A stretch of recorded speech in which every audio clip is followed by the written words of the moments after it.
Hello friends. Did you know that nearly 80% of those who watch my videos aren't subscribed?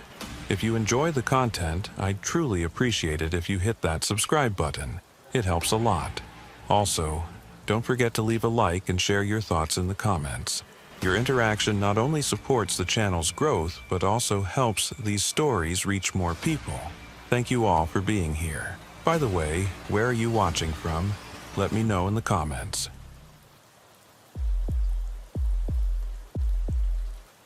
The call came on a Tuesday morning in late September at 2:17 a.m. I was still awake, sitting in the field office in Baton Rouge, drinking a cup of coffee that had gone cold 2 hours earlier. When the dispatcher's voice crackled over the speaker, I sensed that particular tension, the kind that signaled something was seriously wrong. "Agent Rowan, we have a problem."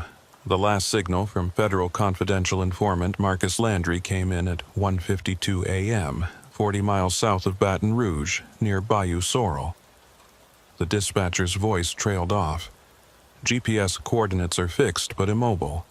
No response to calls for the last 23 minutes. I set my coffee cup on the table and felt that familiar tightening in my chest. Marcus Landry had been my confidential informant for 18 months. Providing us with information about a drug trafficking gang operating in the Louisiana swamps. During active surveillance, he was required to report every 6 hours. The loss of his signal was not only alarming, but potentially catastrophic. "Any last transmission?" I asked, already reaching for my jacket. "Audio only. Dispatch recorded it." There was a clicking sound, then static. Then Marcus's voice came through, barely above a whisper. "Something's not right out here. The water. There's movement in the water. Not a gator, something else." A pause, heavy breathing. "I'm going to..." Then, nothing. Just the wet sound of something dragging across a surface, like fabric pulled through mud. Then the line went dead. I was in my vehicle within 3 minutes, heading south on Highway 1 with emergency lights cutting through the pre-dawn darkness. The September heat hadn't broken yet, and even at this hour the air felt thick and damp against my skin. As I drove, I tried to raise Marcus on every available channel. Nothing came back except static, and the occasional garbled word that might have been interference, or might have been something else entirely. The GPS coordinates led me to a boat launch near Pierre Part, where the road ended and the bayou began. I'd been out here before during an earlier phase of the investigation, but never this deep and never alone.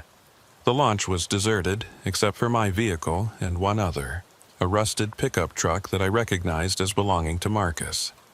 His boat was gone. I pulled out my tactical flashlight and swept it across the launch area.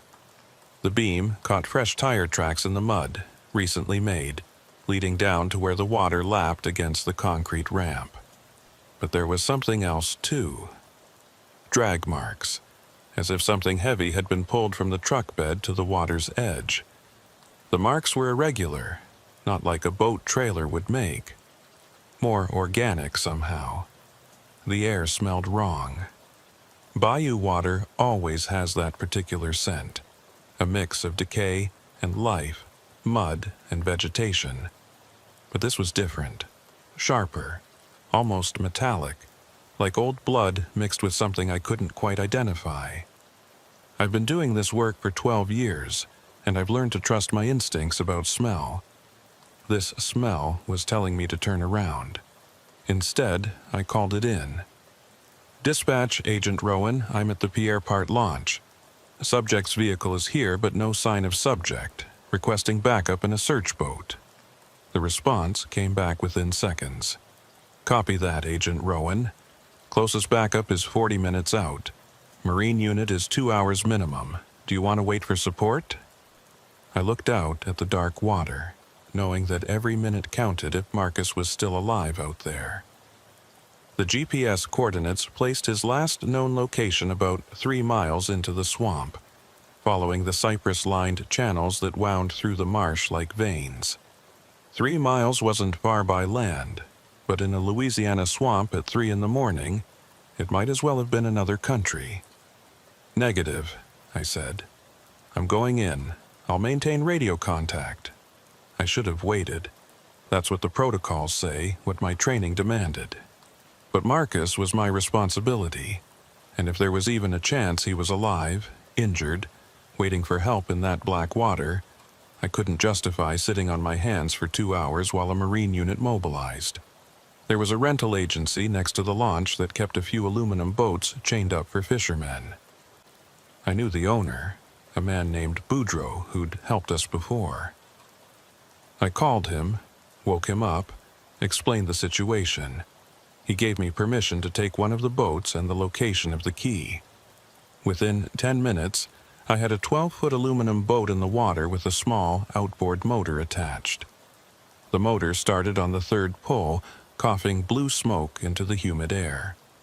I loaded my gear, weapon, radio, flashlight, first aid kit, GPS unit, and pushed off from the launch.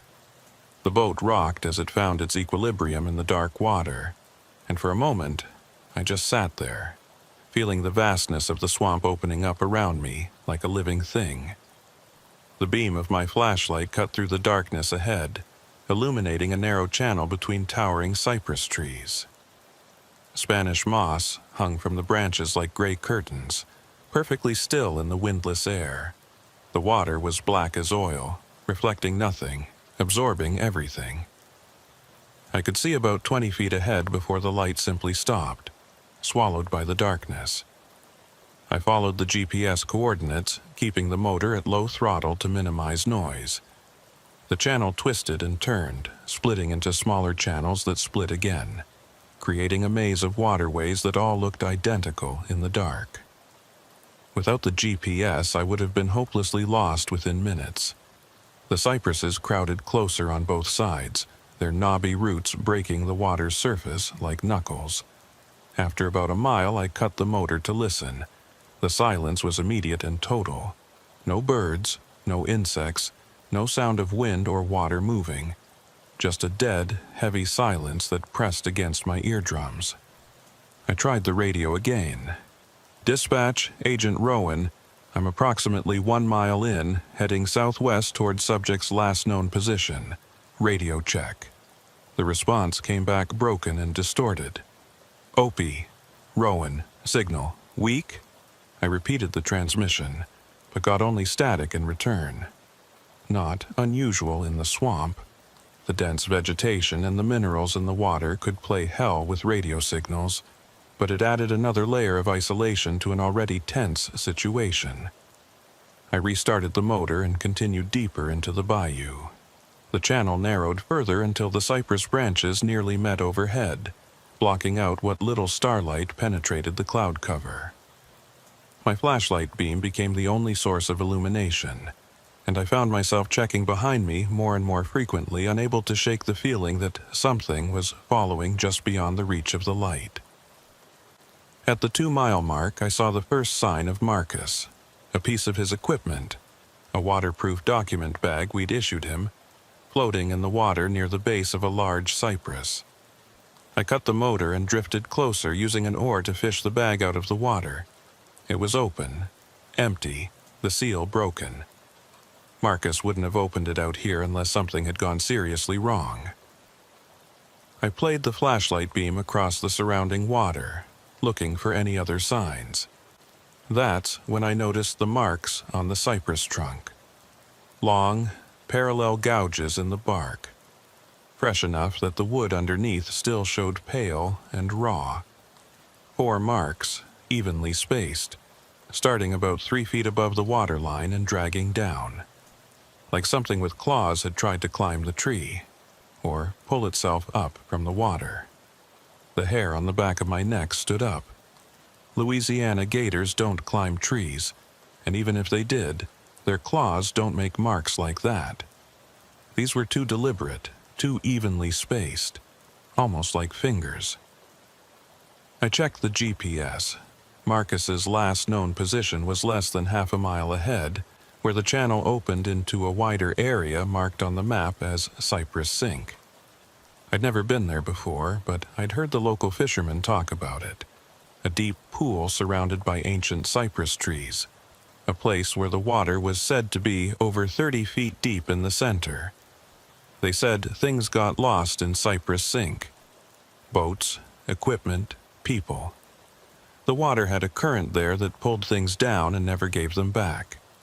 As I approached the sink, the channel widened gradually, the cypress trees spreading out to form a rough circle around a pool of dark water.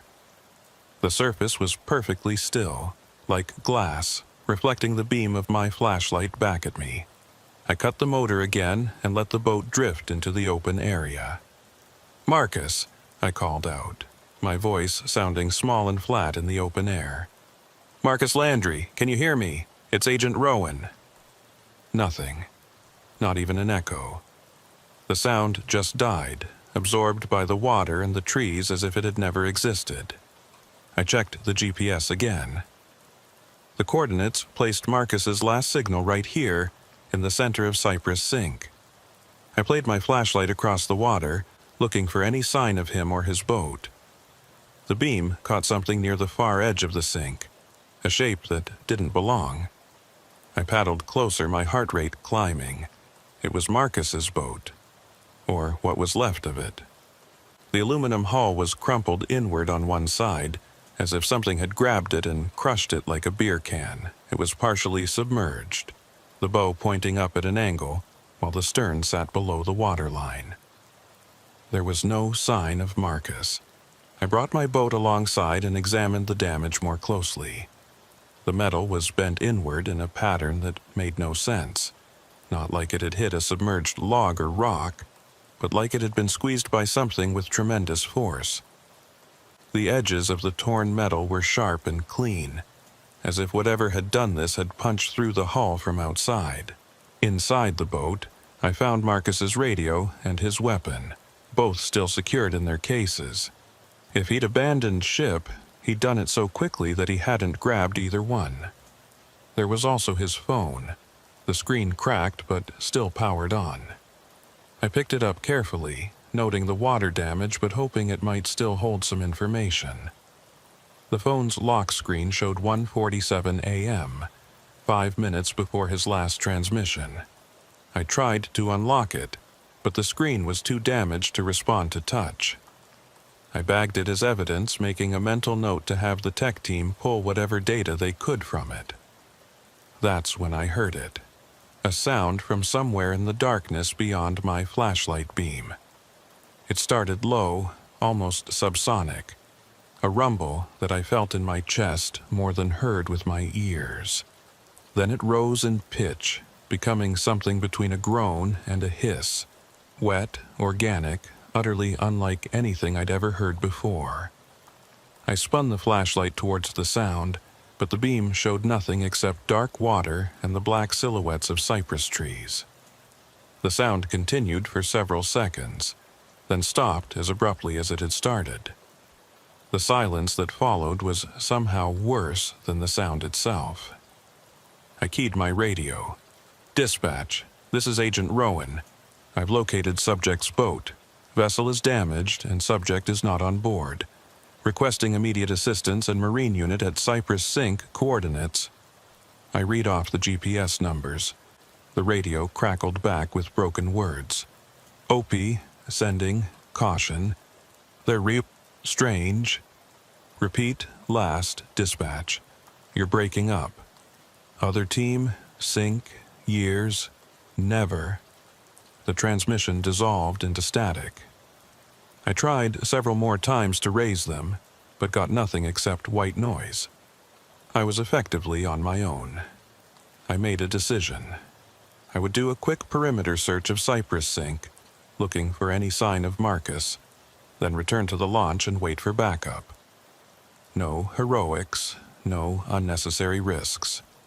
Just a systematic search of the immediate area, then retreat. I started paddling around the perimeter of the sink, playing my flashlight beam across the water and into the trees. The beam caught occasional glimpses of movement, something sliding into the water, a ripple that moved against the current. shadows that seemed to shift position when I wasn't looking directly at them. Each time, my hand went to my weapon, but there was never anything solid to aim at. I was about halfway around the perimeter when I saw the light. It appeared without warning, maybe 50 yards away, deep in the cypress trees on the far side of the sink. A pale, blue-green glow, hovering about 6 feet above the water, perfectly stationary. It wasn't a flashlight. The quality of the light was wrong, too diffuse, too steady, and it made no sense for anyone else to be out here at this hour. "Federal agent," I called out. "Identify yourself." The light didn't move, didn't respond, just hung there in the darkness like a malevolent eye, watching me. I started the motor and headed toward it, keeping my flashlight trained on the glow. As I got closer, I could see that it wasn't attached to anything. It simply floated in the air between the trees, casting no shadows, illuminating nothing around it.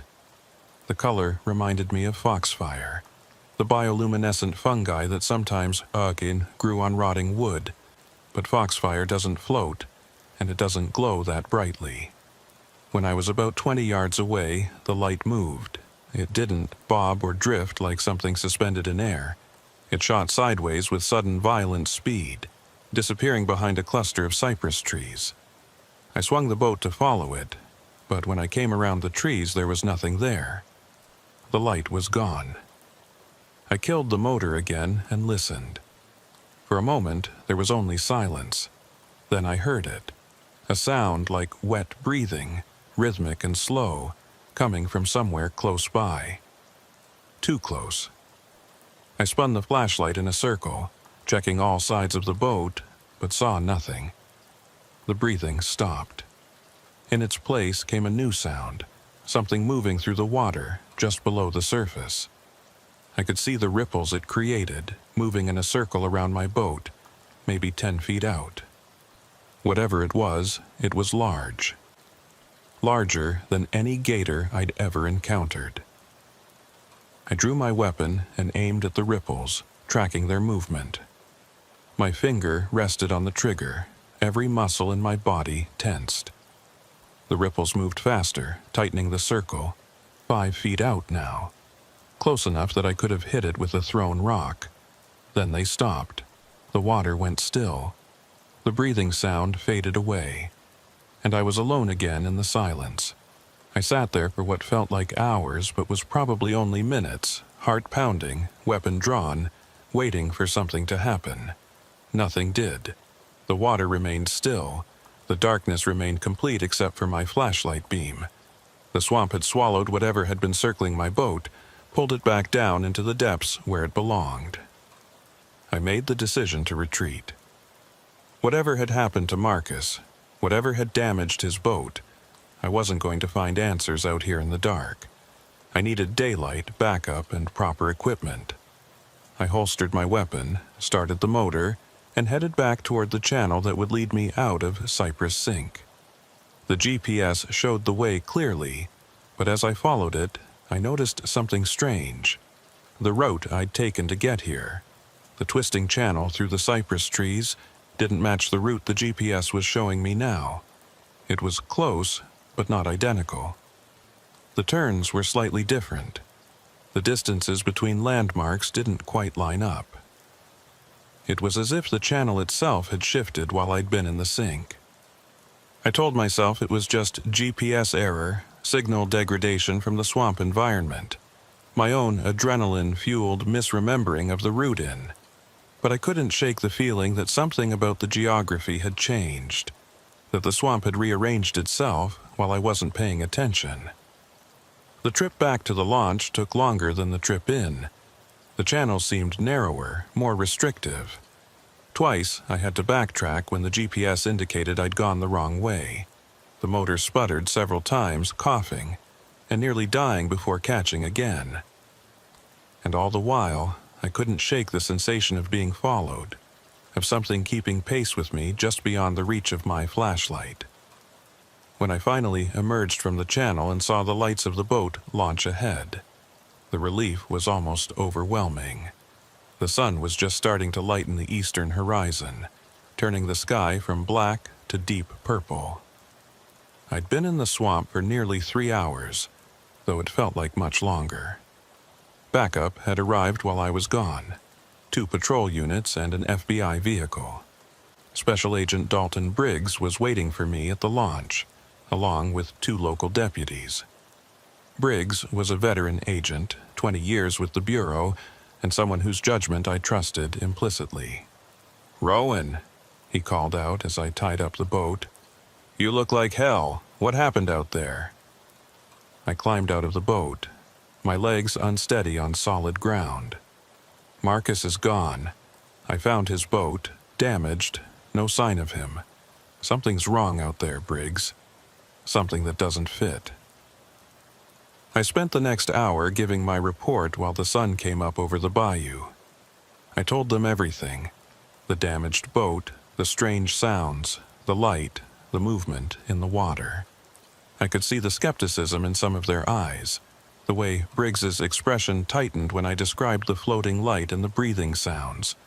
But he didn't interrupt, and he didn't dismiss anything I said. "The Marine unit is on its way," he said when I finished.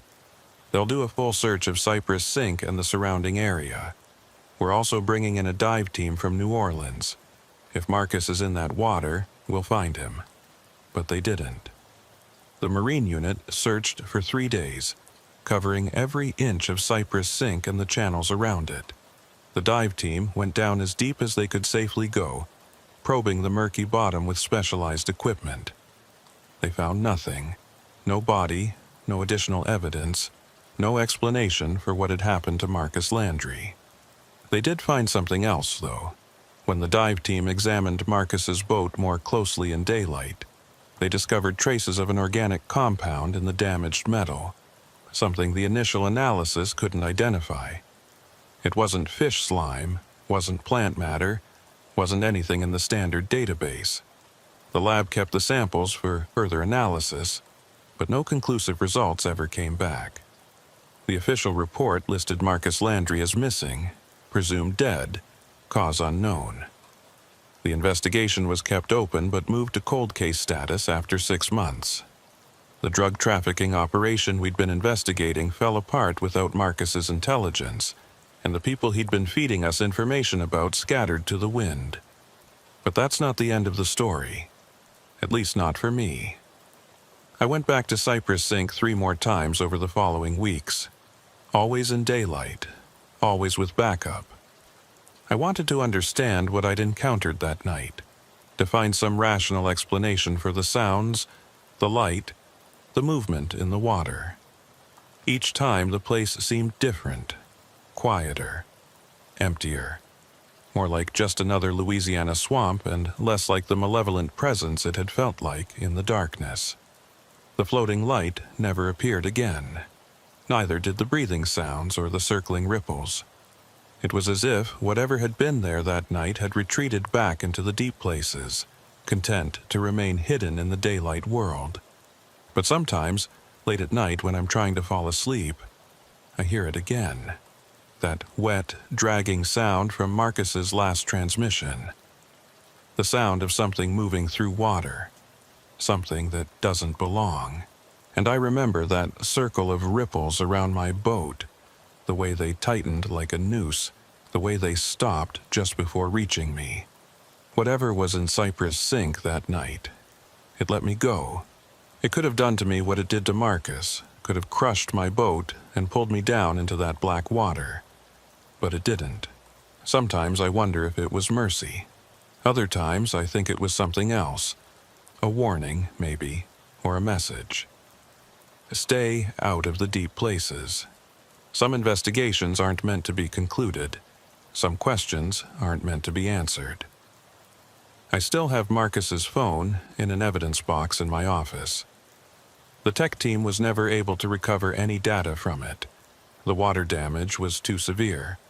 But sometimes, late at night, I take it out and look at it, remembering that night in the swamp, remembering the sound of that thing breathing in the darkness. and I wonder if Marcus is still out there somewhere, in the deep water of Cypress Sink, waiting for someone to find him.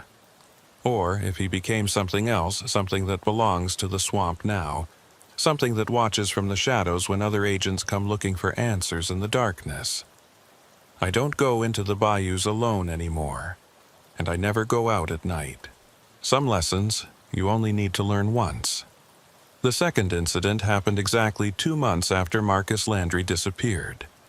By then, I'd almost convinced myself that what I'd experienced in Cypress Sink had been a combination of stress, darkness, and an overactive imagination. The human mind does strange things in isolation, creates patterns where none exist, sees threats in shadows. That's what I told myself every time I woke up from dreams of black water and circling ripples. Then the calls started coming in.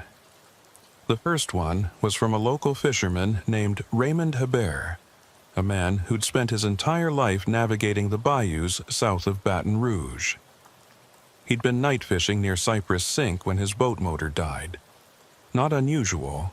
Outboard motors are temperamental machines, especially the older models.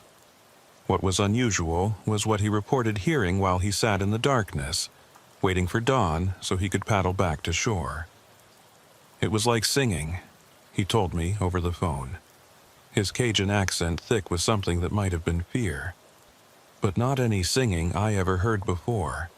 It was coming from the water, from somewhere deep. And Agent Rowan, I've been fishing these waters for 50 years. I know every sound a swamp can make. This wasn't natural. I took down his statement, filed it with the others that had been accumulating in the Marcus Landry case file. There were 7 now, all from people who'd been in or near Cypress Sink after dark. All of them reported similar experiences. Strange sounds, lights in the water, the feeling of being watched. 2 of them mentioned seeing something large moving below the surface, too big to be a gator, too deliberate in its movements to be a sturgeon. Special Agent Briggs called me into his office on a Thursday afternoon. He had the case file spread across his desk, along with topographical maps of the Bayou Sorrel area. His expression was troubled. "I've been looking at these reports," he said without preamble. 8 separate witnesses, all credible, all describing anomalous activity in the same general area. That's not coincidence, Rowan. I sat down across from him. "You think something really is out there?" "I think something happened to Marcus Landry, and I think whatever it was might happen again if we don't figure it out." He tapped one of the maps. "I want you to organize a proper investigation. Daylight operation, multiple boats, sonar equipment, maybe bring in some wildlife specialists from LSU. Let's approach this scientifically and see what we find." It took a week to organize everything. We assembled a team of 6, myself, 2 other federal agents, a marine biologist from Louisiana State University named Dr. Everett Price, and 2 local guides who knew the bayou system better than anyone. We had 3 boats, handheld sonar units, water sampling equipment, and enough communications gear to stay in constant contact with both each other and the command post we'd set up at the Pierre Part launch. We went in at 9 a.m. on a clear November morning. The weather was cooperating, temperature in the low 70s, no wind, excellent visibility, perfect conditions for what we were planning. The trip to Cypress Sink took about 45 minutes at cruising speed, following the same route I'd taken that night 2 months earlier. In daylight, with multiple boats and plenty of backup, the journey felt completely different. The cypress trees were still imposing, the channels still narrow and winding, but without the darkness and isolation, the swamp looked like what it was. A wild, beautiful ecosystem, home to countless species of birds, fish, and reptiles. Dr. Price was in my boat, setting up his equipment as we navigated the channels. He was a thin man in his 50s with the weathered skin of someone who spent most of his time outdoors. He'd brought an array of instruments I didn't fully understand. hydrophones for listening to underwater sounds, pH meters for testing water chemistry, even a specialized camera system for capturing images in murky water. "Agent Rowan," he said as we approached Cypress Sink, "I've reviewed all the witness statements and I've been thinking about what might cause the phenomena they describe. The bioluminescent light, for instance. There are several species of dinoflagellates that produce light when agitated, though they're typically marine rather than freshwater organisms. But it's possible that—" "Doctor," I interrupted gently, "I appreciate the scientific perspective, but I was there that night. What I saw wasn't dinoflagellates, it was something else." He looked at me with patient skepticism.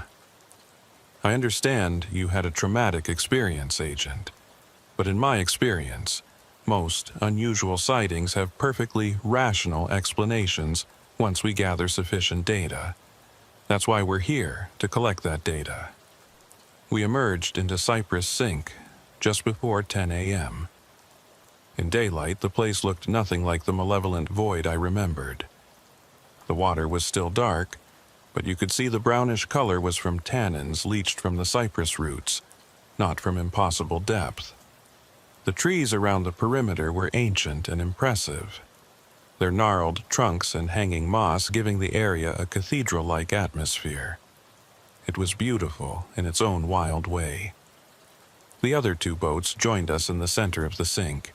We formed a loose triangle, keeping about 30 yards between vessels. Agent Melissa Holt was in command of the second boat, with one of the local guides. Agent Wayne Mercer commanded the third boat with the other guide. Both agents were experienced field operators, people I'd worked with before and trusted completely. "Command, this is Rowan," I said into my radio. "All 3 teams are on site at Cypress Sink, beginning survey operation." "Copy that, Rowan," came Briggs's voice from the launch. "We have GPS on all 3 boats. Proceed with caution and maintain regular check-ins." Dr. Price deployed his first piece of equipment, the hydrophone. He lowered it into the water on a cable, watching a small screen that displayed the audio waveforms it was picking up. "Remarkable," he murmured. "The acoustic signature down there is quite complex. Lots of biological activity. Fish, invertebrates, possibly some mammals. Nothing unusual so far." I looked over at where Marcus's boat had been found, now long since towed away for evidence. The memory of that crushed aluminum hull was still vivid in my mind. "Doctor, how deep is this sink? The local fishermen say it's 30 feet or more in the center." Price consulted another instrument. "Sonar is reading interesting. The bottom is uneven.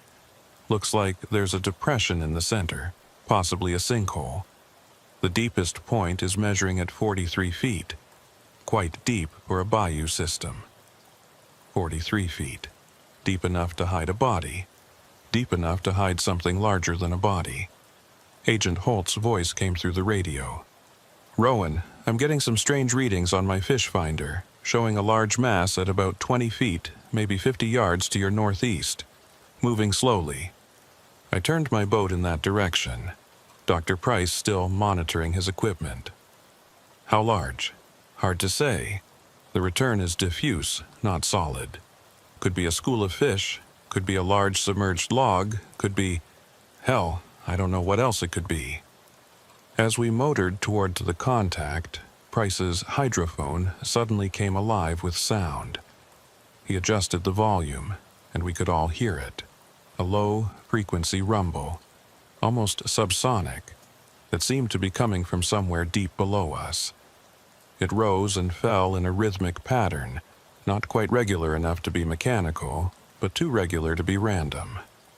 "That's not any fish I've ever recorded," Price said, his earlier skepticism replaced by intense focus. "The frequency is too low, and the pattern is too complex. It's almost like vocalization, communication, maybe." The sound continued for about 30 seconds, then stopped abruptly. Price played it back, analyzing the waveform on his screen. If I didn't know better, I'd say this was whale song.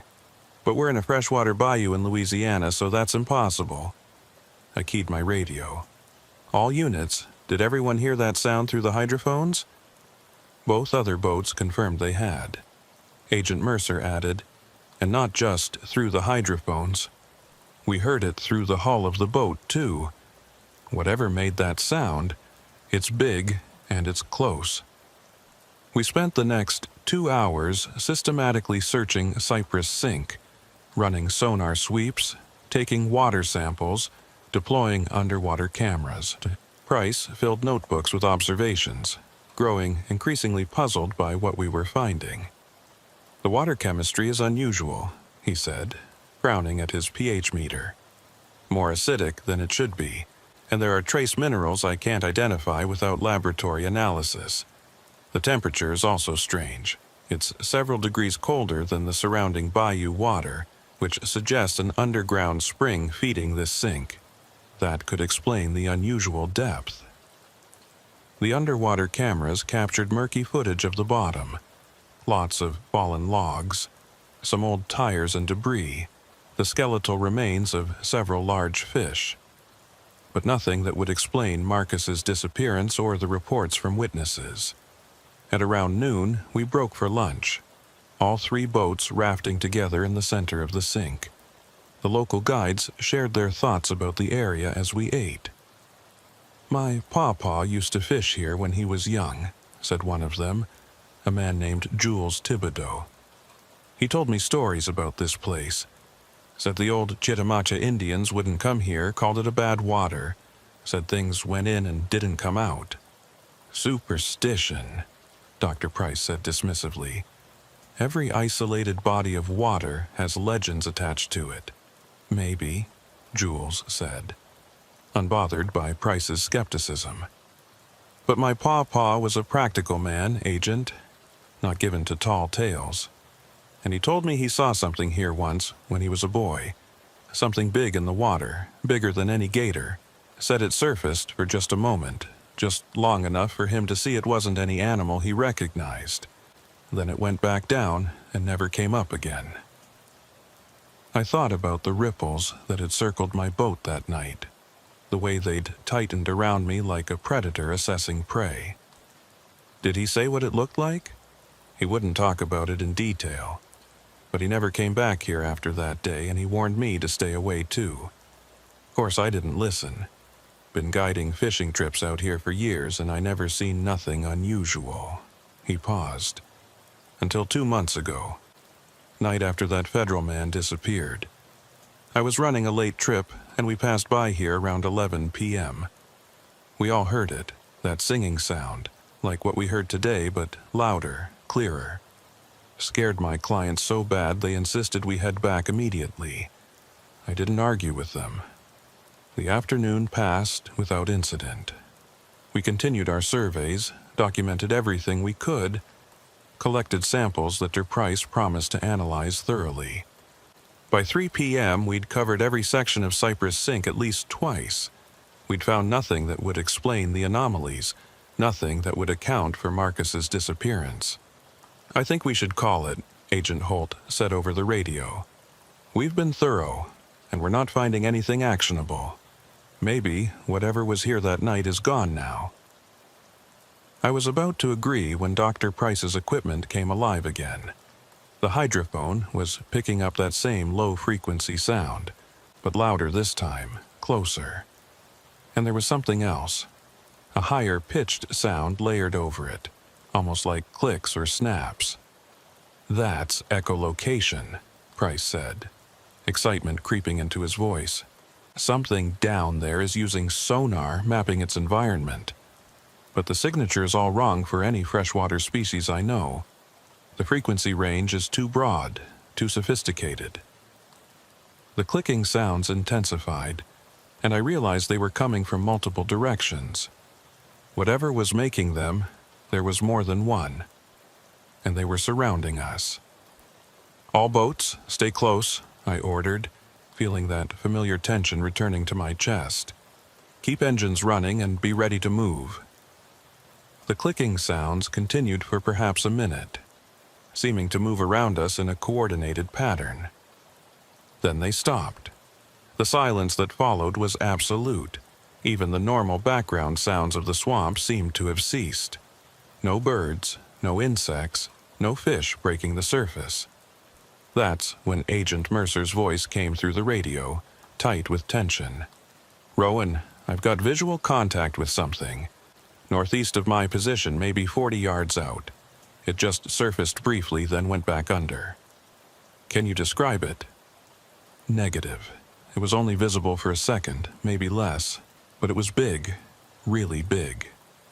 I grabbed my binoculars and scanned the area Mercer had indicated. The water surface was disturbed, showing the ring pattern of something that had recently surfaced and submerged. But as I watched, the rings faded, and the surface went still again. Dr. Price was staring at his sonar screen, his face pale. "Agent Rowan, you need to see this. I'm picking up multiple large contacts, depths varying from 20 to 30 feet. They're in a formation around us, a deliberate formation." I looked at the screen. 5 distinct contacts, arranged in a loose circle around our 3 boats, each one reading as approximately 8 to 10 feet in length. As I watched, they began to move, maintaining their positions relative to each other, tightening the circle. "Command, this is Rowan," I said into the radio, keeping my voice as calm as possible. "We have multiple unknown contacts in the water around our position. Contacts are large and appear to be coordinating their movements, requesting permission to withdraw." Briggs's response came back immediately. "Approved. All units return to launch immediately, maintain formation, and proceed at best speed." We started our engines and began moving toward the channel that would lead us out of Cypress Sink. The contacts on the sonar followed us for about 100 yards, maintaining that circular formation. Then suddenly, they dove deeper and disappeared from the screens. The trip back to the launch was tense but uneventful. We maintained strict radio protocols, checking in every 5 minutes, reporting anything unusual. But the bayou seemed to have returned to normal. Birds calling in the trees, fish jumping, the normal sounds and movements of a Louisiana swamp. When we reached the launch, Briggs was waiting with the full debriefing team. We spent the next 3 hours going over every detail of what we'd observed, reviewing the sonar data, analyzing Dr. Price's recordings. The hydrophone sounds were particularly interesting. When Price slowed them down and filtered them through various audio processing software, they revealed a complex structure that suggested intentionality. "If I didn't know these were recorded in a Louisiana bayou," one of the audio technicians said, "I'd swear these were whale communications. The complexity, the patterning, the apparent meaning embedded in the variations. It's remarkably similar to humpback whale song." But whales don't live in Louisiana bayous, and even if one had somehow gotten trapped in the swamp system, it couldn't survive in the shallow, freshwater environment for long. Whatever we'd encountered in Cypress Sink wasn't a whale. Dr. Price spent weeks analyzing his samples and data. His final report was cautious but troubling. The water samples contained organic compounds he couldn't fully identify. The acoustic recordings suggested the presence of large, possibly intelligent aquatic life, and the sonar data indicated coordinated behavior that was highly unusual for any known freshwater species. But he stopped short of making any definitive claims about what we'd found. Without physical evidence, a specimen, clear video footage, something tangible, I can't make a conclusive identification, he wrote in his report. However, the data strongly suggests that Cypress Sink is home to an unknown species of large aquatic animal, possibly several individuals, displaying complex social behavior and sophisticated communication. Further investigation is warranted, preferably with more advanced equipment and a larger research team. That investigation never happened.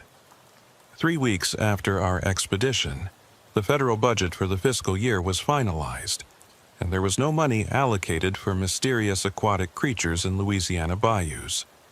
The Marcus Landry case remained open but inactive. The reports from witnesses continued to come in occasionally, but without the resources to investigate properly, they simply accumulated in the case file. I thought about requesting a transfer, putting Cypress Sink and everything associated with it behind me, but something kept me from doing it. Maybe it was a sense of unfinished business, or maybe it was something else. A need to understand what had really happened to Marcus, what had circled my boat that night in the darkness. About a month after the daylight investigation, I got a call from Raymond Habert, the fisherman who'd first reported hearing strange sounds near Cypress Sink. His voice was shaking. "Agent Rowan, you need to know something.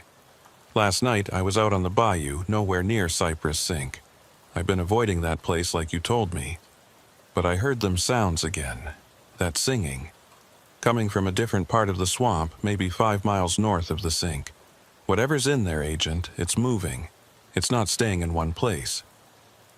I took down the location and passed the information along to Briggs. He looked at the map, then at me, and I could see the same thought in his eyes that was forming in my mind. If there were multiple creatures and if they were mobile, then Cypress Sink wasn't a contained situation. It was potentially much larger, much more complicated than we'd imagined. But without physical evidence, without clear proof of what we were dealing with, there was nothing we could do except continue to monitor the situation and hope that no one else disappeared into the bayou's black water. I still go out to Cypress Sink sometimes, usually in daylight, always with backup. I tell myself I'm doing routine follow-up on the Marcus Landry case, but the truth is more complicated than that. I'm drawn to that place in a way I don't fully understand, as if some part of me needs to go back, needs to see it again, needs to remember. The locals have started calling it the drowning quiet, that absolute silence that descends when the strange sounds stop, when the normal life of the swamp seems to hold its breath. They say it's a warning, a sign that something is close, something is watching. I don't know if they're right, but I know that whatever Marcus Landry found in Cypress Sink that night, whatever crushed his boat and pulled him down into the deep water, it's still there, still waiting, still watching. And sometimes, late at night, I wonder if it's waiting for me specifically. If I'm meant to go back one more time, to finish what Marcus started, to find the answers that lie at the bottom of that 43-foot sinkhole in the heart of the Louisiana swamp. But I'm not ready. Not yet. Maybe not ever. Some questions, once you've asked them, can never be unasked. Some investigations, once you've started them, can never be left unfinished. They stay with you, haunting the edges of your thoughts, pulling you back toward the darkness whether you want to go or not. Marcus Landry understood that, I think. In his last transmission, when he said something's not right out here, he wasn't just reporting an anomaly. He was acknowledging that he'd crossed a threshold, stepped into a world where the normal rules didn't apply, where the distinctions between hunter and prey, between observer and observed, had become dangerously blurred. I crossed that same threshold the night I went looking for him, and unlike Marcus, I made it back to shore. But something of me stayed behind in that black water, in that drowning quiet. I can feel its absence sometimes, like a missing tooth that your tongue keeps finding. The investigation continues, technically. The case file remains open. Evidence continues to accumulate, slowly, incrementally, building towards something we don't yet understand. And I remain assigned to it, tethered to Cypress Sink by invisible threads that grow stronger rather than weaker with the passage of time. Dr. Price called me last week.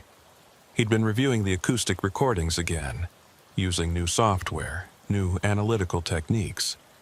He'd found patterns he'd missed before, structures within structures, meanings nested inside meanings. "Agent Rowan," he said, his voice strange over the phone. I think these sounds aren't just communication. I think they're language.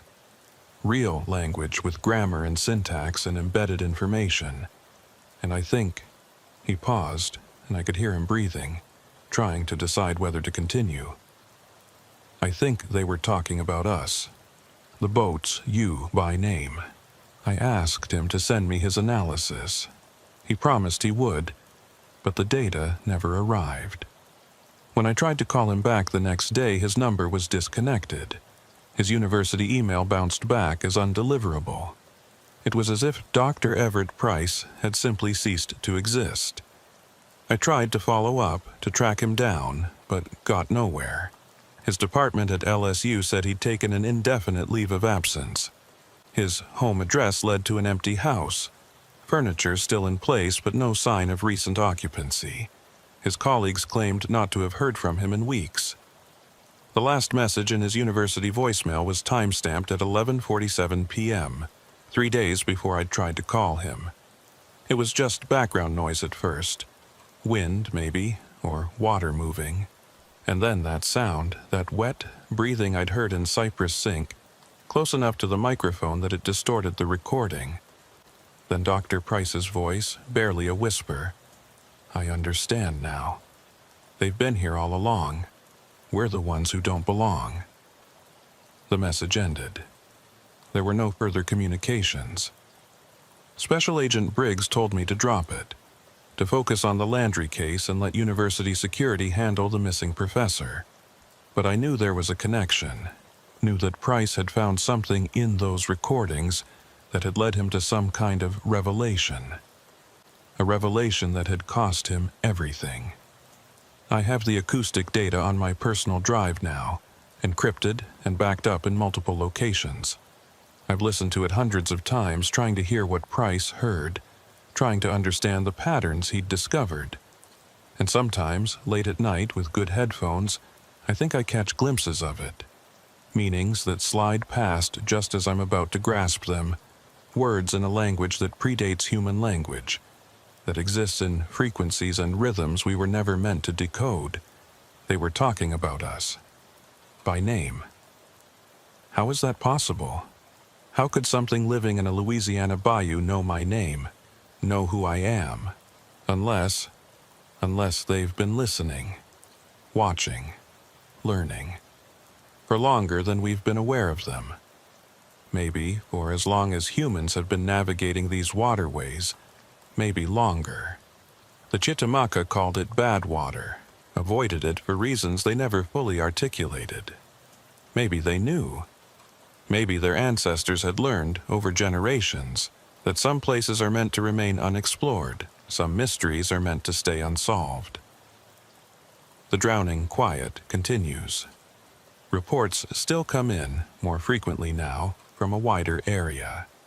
The singing sounds have been heard as far north as Maringouin, as far south as Morgan City. Whatever lives in Cypress Sink, it's spreading or migrating, or there are more of them than we ever imagined. And still, the case remains open. Still, I return to those black waters, searching for answers I may never find, looking for Marcus Landry in the deep places where light doesn't reach. The swamp keeps its secrets, and some of those secrets, I'm beginning to believe, are meant to be kept. Winter came to the bayou, though winter in Louisiana meant temperatures in the 50s and occasional fog rather than snow. The fog was the worst part. It would roll in from the Gulf at night, thick and damp and impenetrable, turning the swamp into a maze where even the most experienced guides could lose their way. It was during one of these fog-laden nights in January that Agent Wayne Mercer disappeared. Mercer had been part of the daylight investigation at Cypress Sink, one of the agents who'd been in the boat when we'd picked up those coordinated contacts on sonar. Since then, he'd become as obsessed with the case as I was, spending his off hours reviewing the data, interviewing witnesses, trying to piece together a coherent picture of what we were dealing with. He'd also been going into the bayou alone. I didn't know about these solo excursions until after he vanished. Apparently, he'd been making regular trips to Cypress Sink and the surrounding waterways, usually in the early evening, always alone, carrying recording equipment and cameras. He'd been documenting sounds, trying to capture video footage, attempting to do what our official investigation couldn't, prove definitively that there was something unusual in those waters. His wife called me at 6:30 a.m. on a Thursday. Wayne hadn't come home the night before, and his truck was missing from their driveway. His phone was going straight to voicemail. She'd tried to reach him through official channels, but no one had heard from him since he'd left the office at 4 p.m. the previous day. I knew immediately where he'd gone. By 7 a.m., I was at the Pierre Part launch with a search team. Mercer's truck was there, parked in the same spot where Marcus Landry's truck had been found 4 months earlier. His boat was gone. According to the launch attendant, Mercer had arrived around 5:30 p.m. just before dusk and headed south into the bayou. He hadn't returned. Special Agent Briggs pulled me aside before we launched our own boats. "Rowan, I need you to be straight with me. Has Mercer been going out there alone? Has he been conducting unauthorized investigations?" I couldn't lie to him. I don't know for certain, but it's possible. He's been as invested in this case as I am, maybe more so. Briggs's jaw tightened. God damn it. I specifically ordered everyone to stay out of that area without proper authorization and backup. If he's been freelancing, he shook his head. Find him, Rowan. Bring him back. Whatever's going on in that swamp, we can't afford to lose another agent. The fog hadn't lifted yet, even though the sun was up. Visibility on the water was less than 30 feet, turning the bayou into a series of disconnected fragments, cypress trunks emerging from white void, channels that appeared and disappeared, sounds that seemed to come from everywhere and nowhere at once. We had 4 boats this time, 8 agents total, all equipped with GPS, radio, flares, and more firepower than was probably necessary for a search and rescue operation. But after what had happened to Marcus, no one was taking chances. The trip to Cypress Sink took twice as long as usual because of the fog. We had to navigate entirely by GPS, unable to see the normal landmarks that marked the route. The outboard motors sounded unnaturally loud in the muffled air, and every splash of water against the hull made me jump. My boat partner was Agent Melissa Holt, who'd also been part of the original daylight investigation. She was scanning the fog with a thermal imaging camera, hoping to pick up any heat signatures that might indicate Mercer or his boat. "Nothing yet," she said. "Just ambient temperature variations. The fog is making everything look like heat sources." We reached Cypress Sink around 9 a.m. The fog was even thicker there, reducing visibility to less than 20 feet. The 4 boats formed up in a line and began a systematic sweep of the area, moving slowly, calling out Mercer's name every few minutes. There was no response except our own voices, strangely flat and echoless in the fog. After an hour of searching, we found Mercer's boat. It was drifting near the eastern edge of the sink, engine off, no sign of damage. When we pulled alongside, we found his equipment still aboard. Camera, audio recorder, GPS unit, even his weapon and badge. Everything except Mercer himself. The camera was still on, its memory card nearly full. The audio recorder showed that it had been running until approximately 11:45 p.m. the previous night, then had been manually shut off. His GPS unit showed his position history. He'd arrived at Cypress Sink at 6:17 p.m. and had remained in the area for the next 5.5 hours, moving in a low, systematic pattern that suggested he'd been searching for something. I pulled the memory card from the camera and inserted it into a ruggedized laptop we'd brought along. The footage showed Mercer setting up his equipment as daylight faded, positioning cameras and hydrophones in the water, settling in to wait and watch. The early footage was routine. Shots of the darkening water, the cypress trees, occasional fish breaking the surface. Mercer's voice provided occasional narration, 1840 hours, no activity. Water temperature is 54 degrees. Fog starting to roll in from the south. As darkness fell, the footage became less useful. The camera couldn't capture much in the low light, just occasional shapes and shadows. But the audio track was clear. We could hear Mercer breathing, the sound of water lapping against his boat, the distant calls of night birds. Then, at 10:23 p.m., according to the timestamp, we heard it. That same low-frequency sound we'd recorded during the daylight investigation, but closer, much closer. And Mercer's response, "There it is. Oh Jesus, there it is. I'm seeing movement in the water, approximately 15 yards northeast. Something large. Multiple somethings, they're surfacing." The camera swung around, but the night vision function wasn't on, so the footage showed only darkness with occasional reflections of moonlight on water. But the audio was crystal clear, splashing sounds, that wet breathing we'd heard before, and Mercer's voice tight with excitement or fear or both. "They're circling the boat. I count at least 5 separate contacts. They're looking at me. I can see their eyes reflecting my flashlight.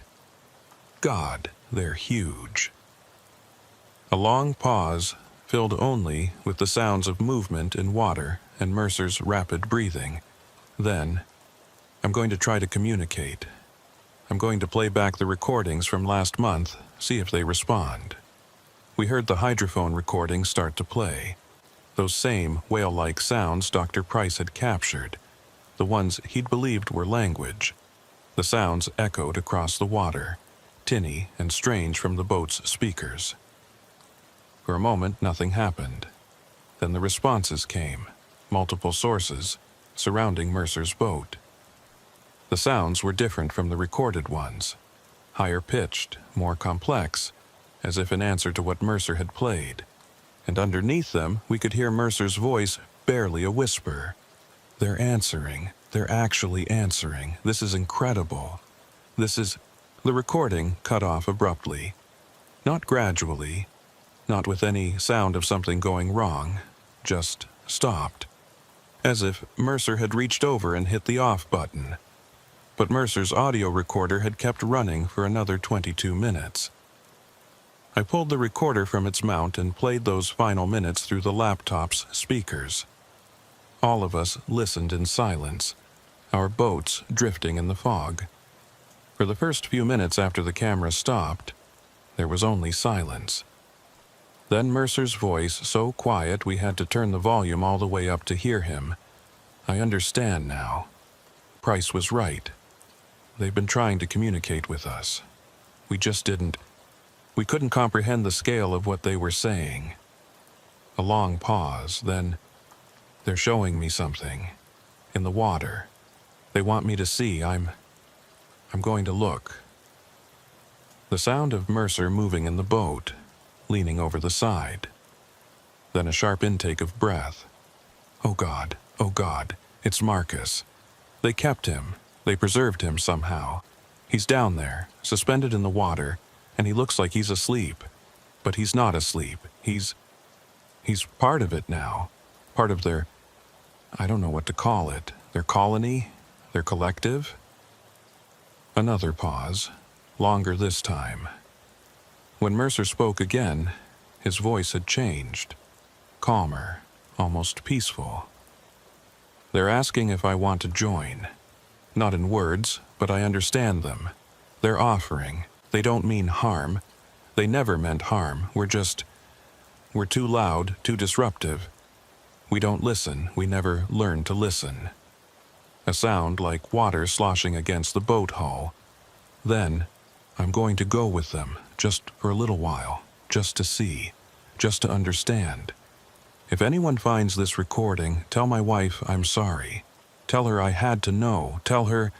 The recording ended, manually shut off, just like the camera had been. We sat in our boats, surrounded by fog, listening to the echo of Mercer's last words. No one spoke for a long time. Finally, Agent Holt broke the silence. He went in voluntarily. He chose to go with them. We don't know that, I said, though even as I spoke the words, I knew they weren't true. We'd heard the recording. We'd heard Mercer's voice, heard the choice he was making. "Rowan," Briggs's voice crackled through the radio from the command post. "What did you find?" I keyed the transmit button, trying to figure out how to explain what we'd just heard. "We found Mercer's boat and equipment. We have audio recordings from last night. He made contact with something in the water. Multiple somethings, and I paused, knowing how insane this would sound. "He went with them, sir, by choice. He went into the water." The silence on the other end lasted so long I thought we'd lost the connection. Then Briggs spoke, his voice carefully controlled. "Repeat that last part, Agent." According to his own audio log, he made voluntary contact with the entities in the water and chose to enter the water with them. His exact words were, "I'm going to go with them." "Christ," Briggs muttered. Then louder, "All units, continue search. Focus on the water around Mercer's boat. If he's down there, we need to find him." We searched for the rest of the day and through the night, using every piece of equipment we had. Sonar, thermal imaging, even underwater drones equipped with lights and cameras. The drones descended into the murky water of Cypress Sink, their lights creating spheres of illumination in the darkness, revealing the debris-covered bottom 43 feet below. But we found nothing. No sign of Mercer, no sign of Marcus Landry, no sign of whatever creatures had been circling Mercer's boat the night before. The sink was empty, lifeless. Just another deep hole in a Louisiana bayou. Except we knew it wasn't empty. We'd heard the recordings. We'd seen the sonar contacts. We knew something was down there, something large and intelligent enough to communicate, to coordinate its movements, to understand human language and respond to it. Something that had taken Marcus Landry and kept him, preserved him in some way we didn't understand. And now it had taken Wayne Mercer, who had gone willingly into those black waters, seeking understanding. The official report listed Mercer as missing, presumed drowned. There was a memorial service, a flag ceremony, all the rituals we perform when an agent is killed in the line of duty. His wife received his pension and his posthumous commendation. The case file grew thicker with witness statements and evidence logs and photographs of an empty boat drifting in fog. But I knew the truth was more complicated than presumed drowned. Wayne Mercer hadn't drowned. He'd made a choice, crossed a threshold that I'd stepped back from, accepted an offer that I'd been too afraid to accept when those ripples had circled my boat in the darkness. Dr. Price had gone to them too. I was certain now. Whatever revelation he'd found in those acoustic recordings, it had led him to the same choice, the same threshold. And like Mercer, he'd chosen to cross it. The question that kept me awake at night was simple. Were they still alive down there somehow, suspended in the deep water like Mercer claimed Marcus was? Or had they died, and the creatures in Cypress Sink had simply kept their bodies, preserving them for reasons we couldn't fathom? I didn't have an answer, still don't. But I think about Mercer's words. They never meant harm. We're just too loud, too disruptive, we don't listen. What if he was right? What if everything we'd interpreted as threatening, the crushed boat, the circling movements, the strange sounds, was actually something else? Not aggression, but communication. Not hunting, but reaching out. Not threat, but offer. What if the creatures in Cypress Sink had been trying to make contact with us all along, and we'd been too afraid, too defensive, too human to understand? I went back to the sink one more time, 3 weeks after Mercer disappeared. I went alone, in darkness, breaking every protocol we'd established. I took his audio equipment and played those recordings again, the ones he'd played that night. The whale song sounds that Dr. Price had believed were language. I sat in my boat in the center of Cypress Sink, in the darkness, and I played those sounds across the water, and I waited. They came. I heard them before I saw them, that low-frequency rumble, rising from the depths. Then movement in the water around my boat, careful, deliberate, maintaining distance, not threatening, not aggressive, just present, aware. I turned on my flashlight and pointed it at the water. Eyes reflected back at me. Large, intelligent, utterly alien. Multiple pairs of eyes surrounding my boat in that familiar circle. "I'm listening," I said aloud, my voice sounding small and inadequate in the vast silence of the swamp. "I don't understand yet, but I'm trying to listen. I'm trying to understand what you want from us." The eyes watched me. The water moved around my boat, gentle swells that rocked the hull rhythmically. And then, from somewhere deep below, I heard it. A sound that might have been my name, pronounced in frequencies that human vocal cords could never produce, echoing up through 43 feet of water to reach me. They knew my name, just as they'd known Dr. Price's name, just as they'd known Wayne Mercer and Marcus Landry. They'd been paying attention, learning, trying to bridge a gap that was wider than species, wider than communication, something fundamental about the nature of consciousness itself. I sat there for an hour, maybe more, listening to them, trying to understand the patterns in their sounds. I didn't succeed. The meaning remained just beyond my grasp, like trying to remember a dream upon waking. But I felt something shift inside me, some barrier beginning to dissolve. When I finally started my motor and headed back to the launch, they followed me for a while, maintaining that respectful distance, those eyes watching from the darkness. Then, as I reached the channel that would lead me out of the sink, they fell back and let me go. I haven't gone back since, not because I'm afraid, but because I don't trust myself anymore. I understand now what happened to Mercer, to Price, maybe even to Marcus. I understand the temptation to cross that threshold, to go down into the deep water and become part of something larger, something older, something that exists outside the narrow boundaries of human experience.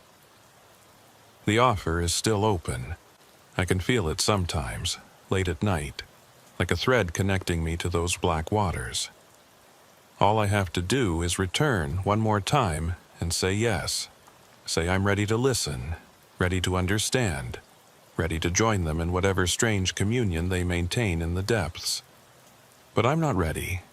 Maybe I never will be, because unlike Mercer, unlike Price, I'm still too human, too attached to this world of air and sunlight, too afraid of what letting go might mean. The case file remains open. Reports still come in. The phenomena continue spreading to new areas, new waterways, and I remain assigned to it, tethered to something I can observe but never fully understand, investigating a mystery that might not want to be solved so much as accepted. The echo game continues. They call, and we respond, and neither side fully understands what the other is trying to say. But the conversation continues in frequencies below hearing and in patterns that dance at the edge of comprehension. And sometimes in the quiet moments before sleep, I hear my name again, pronounced in those impossible tones, rising up from some deep place within my own consciousness, inviting me, waiting for me. I know I'll go back eventually. It's not a question of if, but when. The connection is too strong now, the pull too insistent. They've marked me somehow, just as they marked Mercer and Price and Landry before me. And when I do go back, when I finally cross that threshold, I wonder if I'll have the strength to return. Or if I'll make the same choice they did, accepting the offer, descending into those black waters to join whatever strange collective dwells in the depths of Cypress Sink. The swamp keeps its secrets, but it also makes its offers, And sooner or later, everyone has to decide which is more important, keeping your secrets or accepting the truth, no matter how alien and terrifying it might be. I'm still deciding, but the clock is ticking, and the water is patient, and those eyes are always watching, always waiting, always ready to welcome one more searcher into the darkness. 6 months after Wayne Mercer disappeared, I requested reassignment. It was approved within a week, no questions asked, no resistance from administration. I think Special Agent Briggs was relieved to have me out of Louisiana, away from Cypress Sink and its accumulated mysteries. He never said it directly, but I could see it in his eyes during our final briefing. He thought I was too deep in it, too obsessed, too close to following Mercer over whatever edge he'd crossed. He was probably right. They sent me to the field office in Mobile, Alabama. Different state, different jurisdiction, different cases. I spent my days investigating financial fraud and organized crime, the kind of clean, understandable criminality that made sense, that followed rules, that could be solved with evidence and testimony and legal procedure. But at night, I dreamed of black water and eyes that glowed in darkness, and a voice speaking my name in frequencies that shouldn't exist. The dreams were always the same. I was in my boat in the center of Cypress Sink, and the water around me was full of movement. Shapes just below the surface, circling, watching, waiting. And then one of them would surface just for a moment, just long enough for me to see its face, except it wasn't a face, not in any sense I could articulate. It was something else, something my sleeping mind couldn't quite render properly, so it kept shifting, changing, showing me glimpses of what might have been features but weren't, not really. And yet I recognized it somehow, knew it, felt a connection to it that went deeper than visual recognition. And then I would wake up, gasping, covered in sweat, my hands gripping the sheets like they were the edges of a boat that was about to capsize. I tried to put it behind me, I really did. I focused on my new cases, made new friends in the mobile office, even started dating a woman named Jennifer who worked in the DEA field office across town. I went to therapy, talked about stress and trauma and the cost of working cases where people don't come back. The therapist gave me techniques for managing anxiety, prescriptions for better sleep, advice about maintaining boundaries between work and personal life. None of it helped, because the problem wasn't trauma or stress or failure to maintain boundaries. The problem was that part of me was still in Cypress Sink, had never left, was standing at the edge of that threshold that Mercer and Price and Landry had crossed.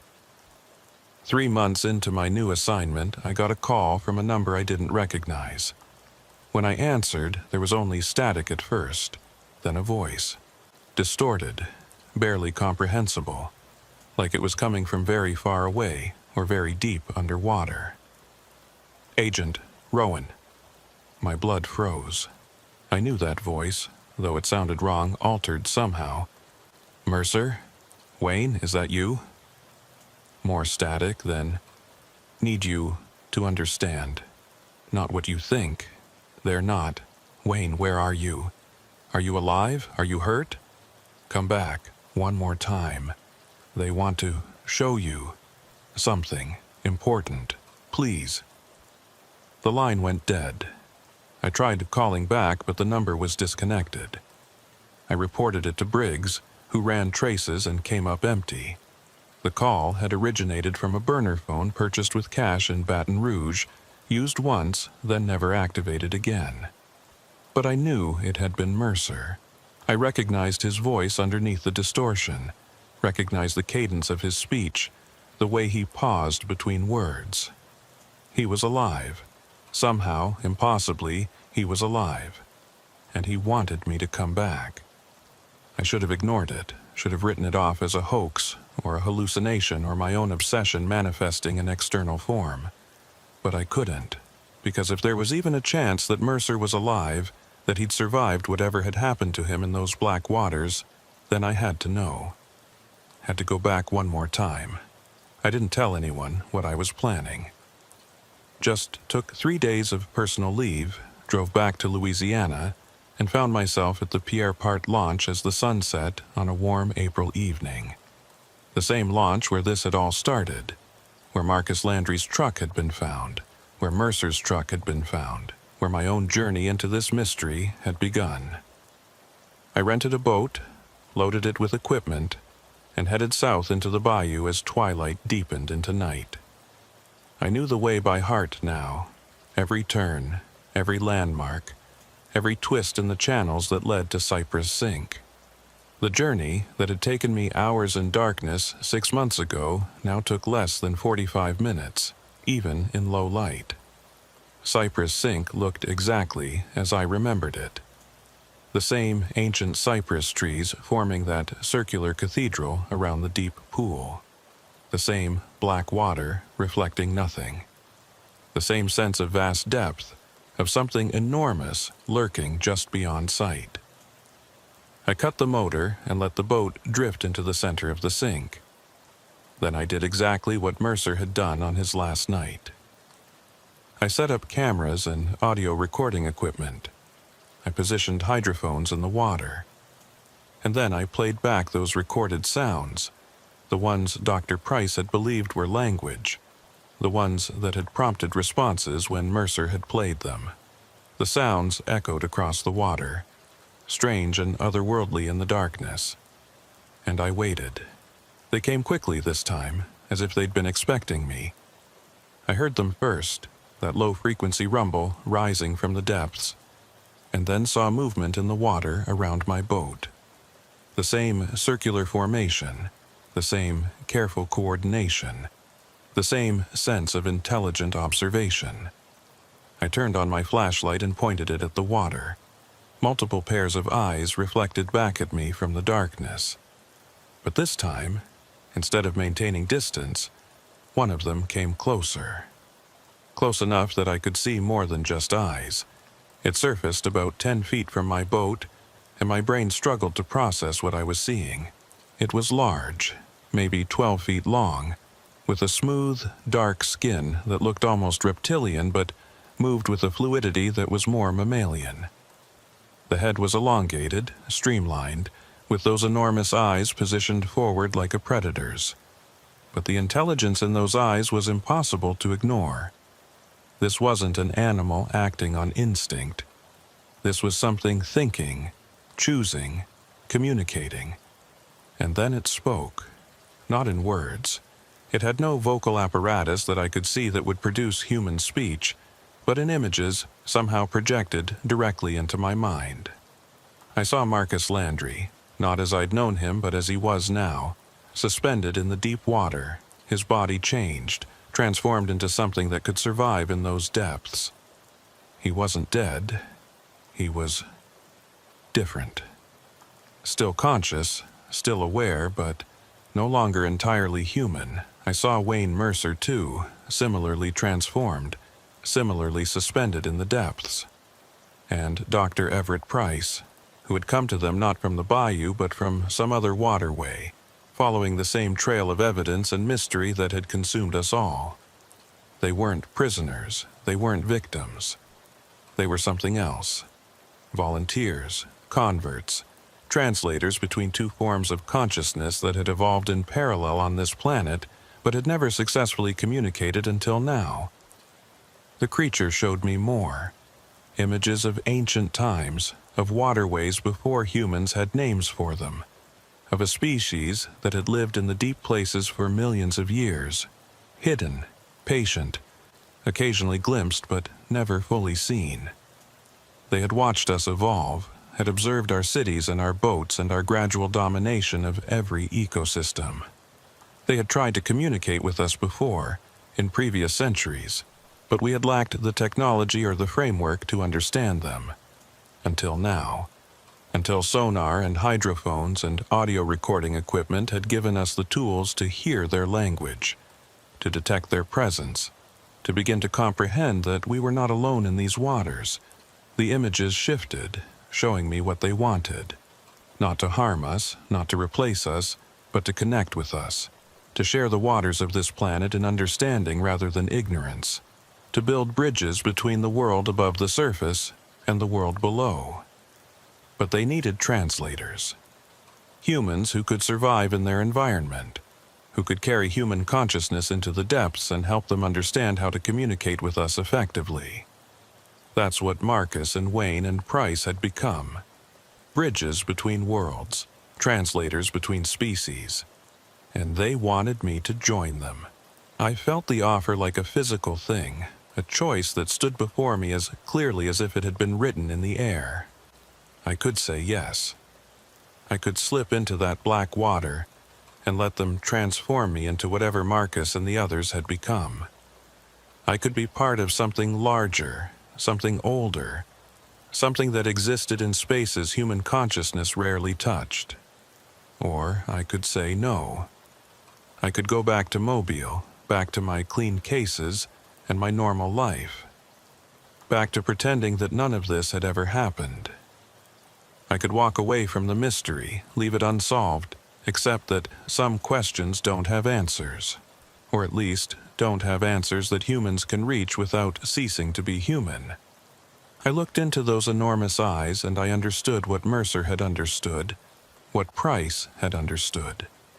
They weren't monsters. They weren't threats. They were just other, different.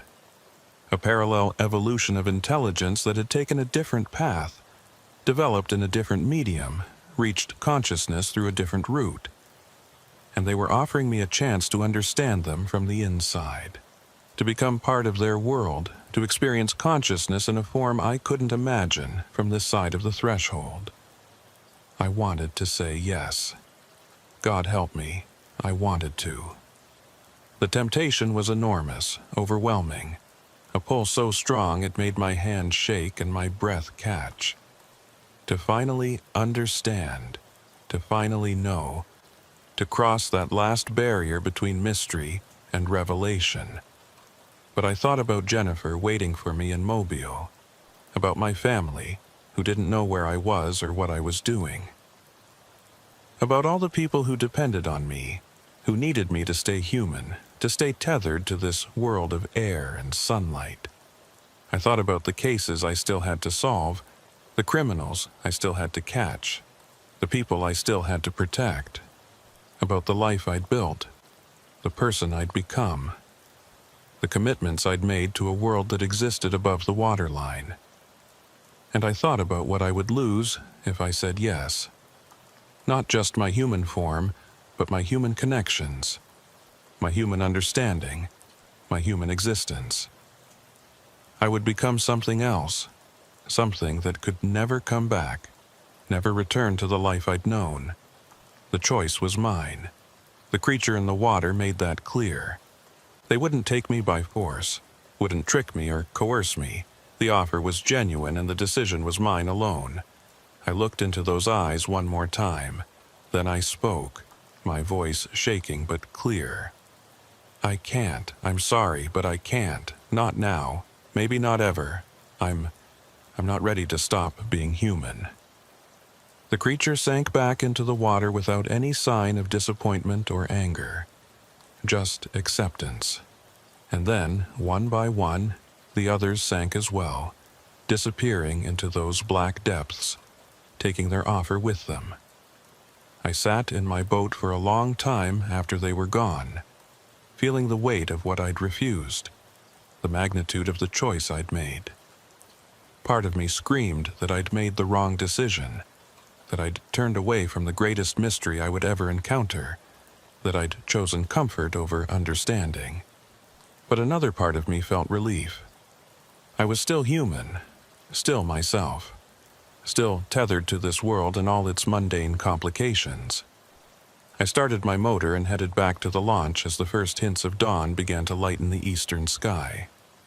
The journey out felt different than the journey in, lighter somehow, as if a weight I'd been carrying had been lifted. Or maybe it felt heavier, knowing what I'd left behind in those black waters. I never told anyone about that night. Not Briggs, not the therapist, not Jennifer. I wrote up a brief report about following a lead on the Mercer case. Found nothing.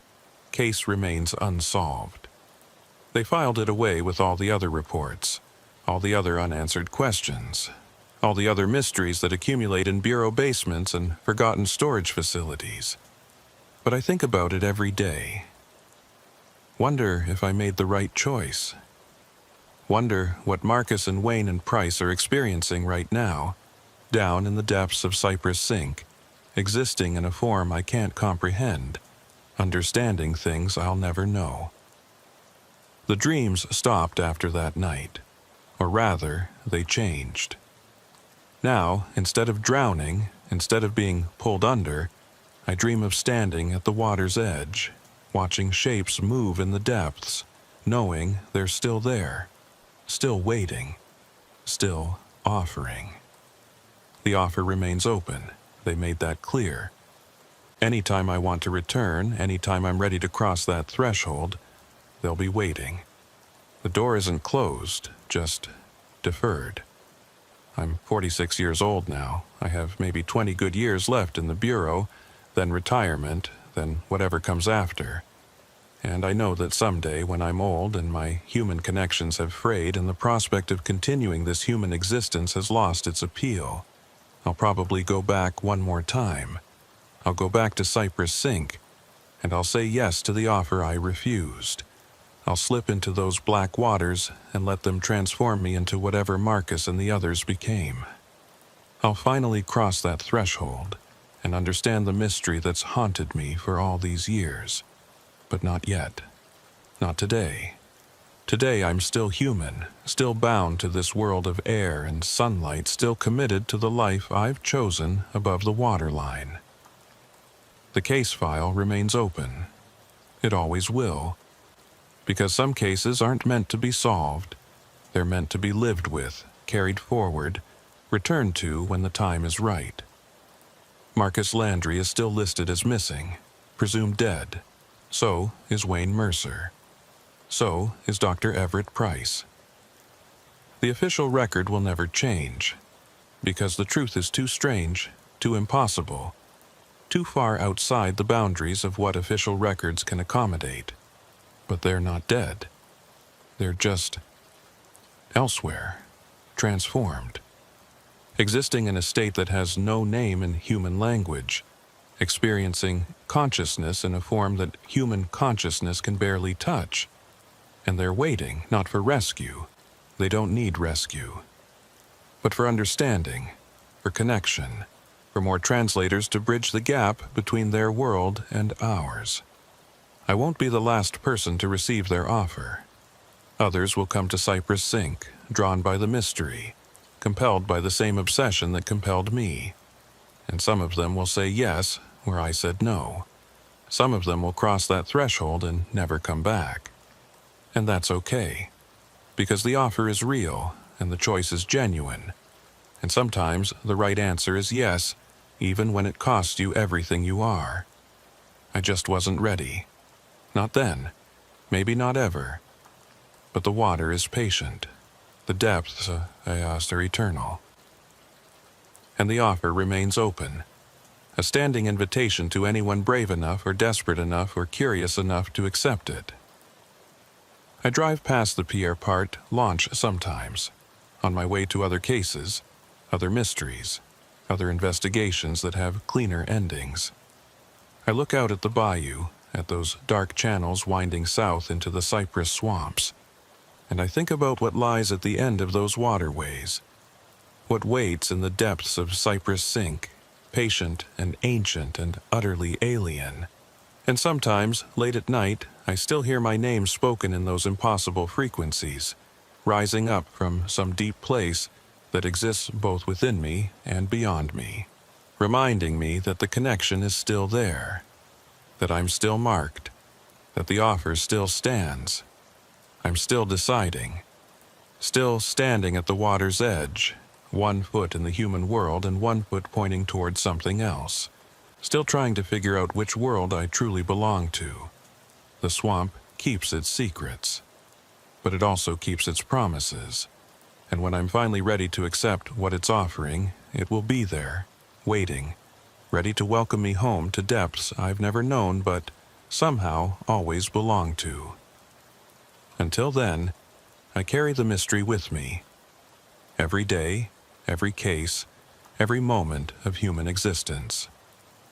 I carry the knowledge that there are other forms of consciousness sharing this planet with us, other ways of being that exist just beyond the surface of our awareness. And I carry the weight of my choice, the yes I didn't say, the threshold I didn't cross, the transformation I deferred to some unknown future date. Maybe that's enough. Maybe just knowing is enough, without needing to cross over. Maybe I can serve as a different kind of translator, one who stays human, who carries the knowledge back into the human world, who stands at the boundary and refuses to let either side forget that the other exists. Or maybe I'm just afraid. Maybe I made the wrong choice, and I'll spend the rest of my human life regretting it, wondering what I would have become if I'd been brave enough to say yes. I don't know. I honestly don't know. But the water is patient, and the depths are eternal. And somewhere in the black waters of Cypress Sink, Marcus Landry and Wayne Mercer and Dr. Everett Price are waiting, transformed into something I can't quite imagine, experiencing consciousness in forms I'll never fully understand unless I join them. The case remains open, the mystery endures, and I remain tethered to both worlds, too human to leave, too changed to ever fully return to who I was before that first night in the swamp when I heard Marcus's last transmission and followed his signal into the darkness. Some investigations change you. Some mysteries mark you in ways that never wash off. Some cases become part of who you are, woven into your identity so thoroughly that you can't separate the investigator from the investigation, can't distinguish between the mystery you're solving and the person you're becoming. The Cypress Track case did that to me.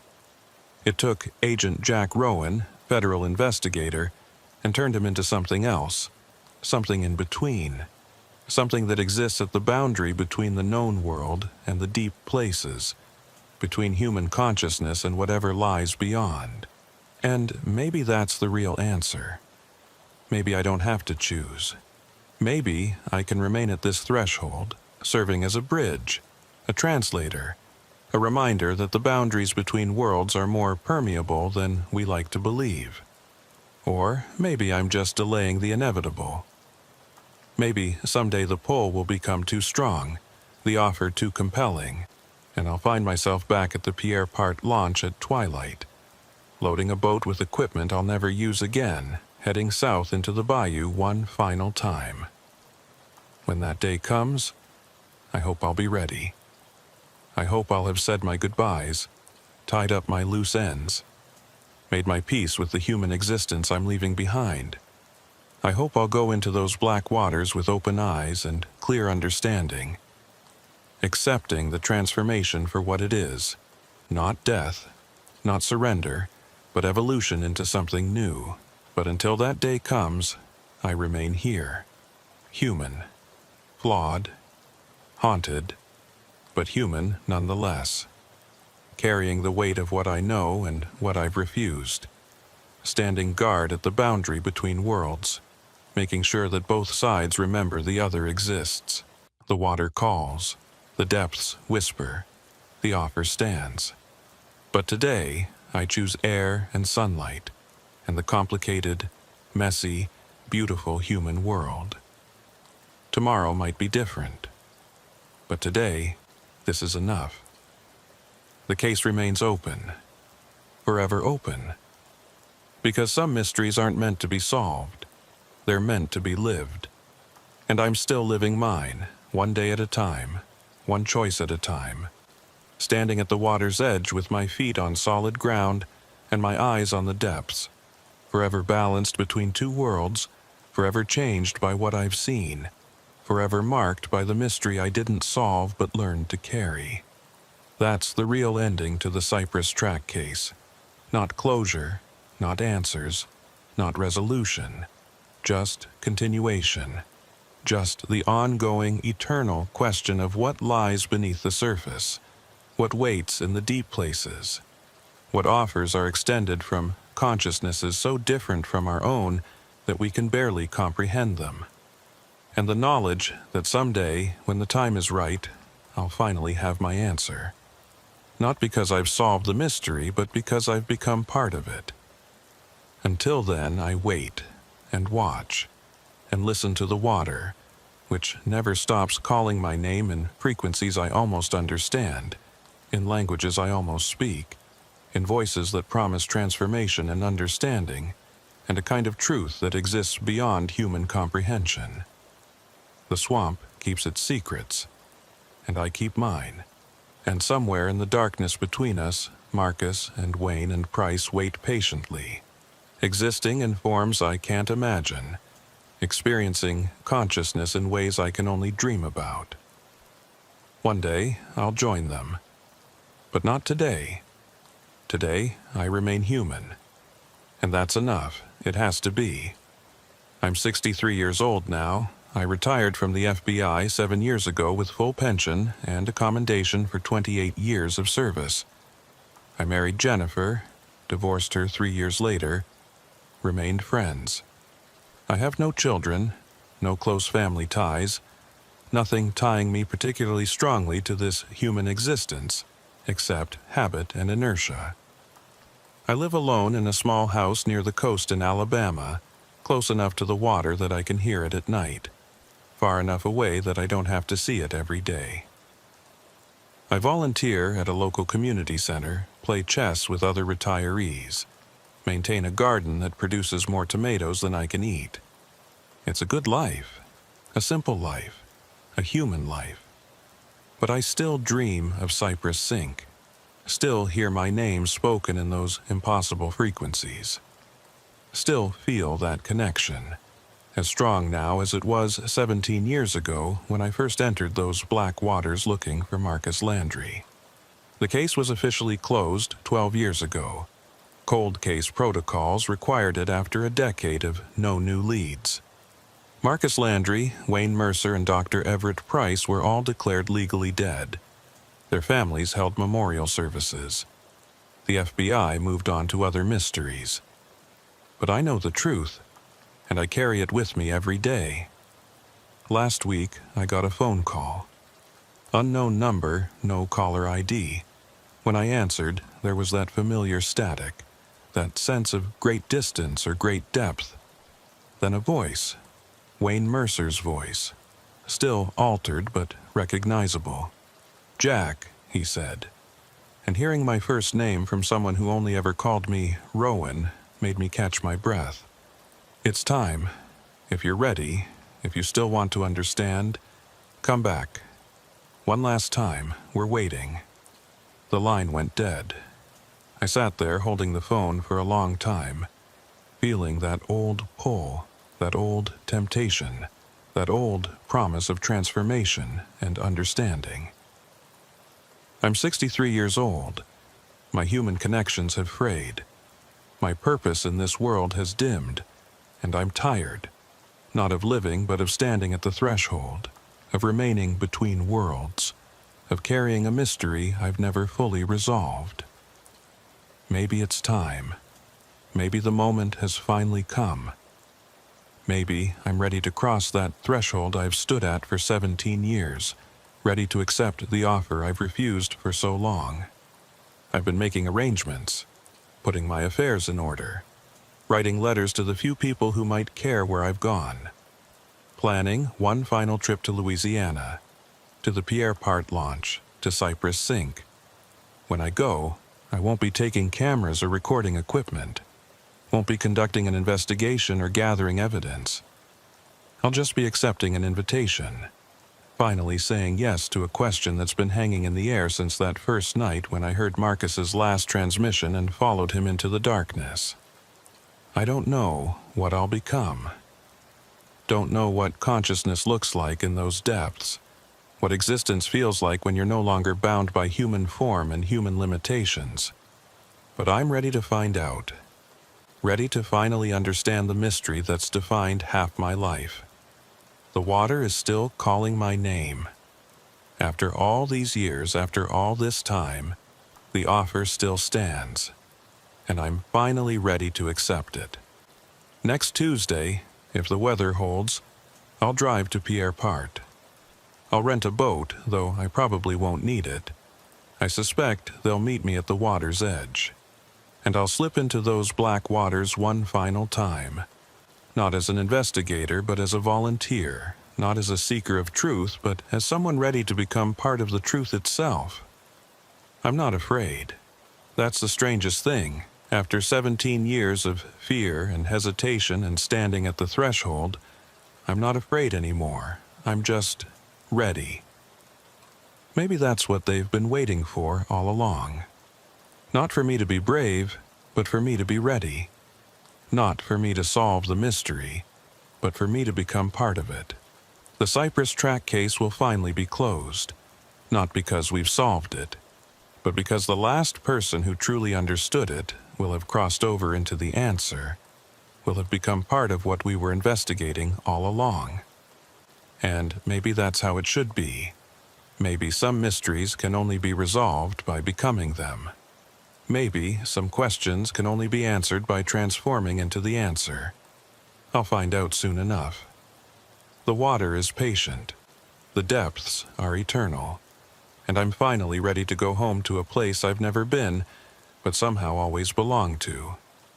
See you in the deep places.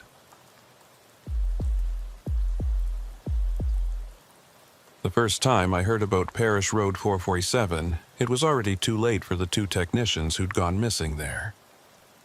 I'm Agent Kyle Holt, and I've been with the FBI's Evidence Response Team for 11 years.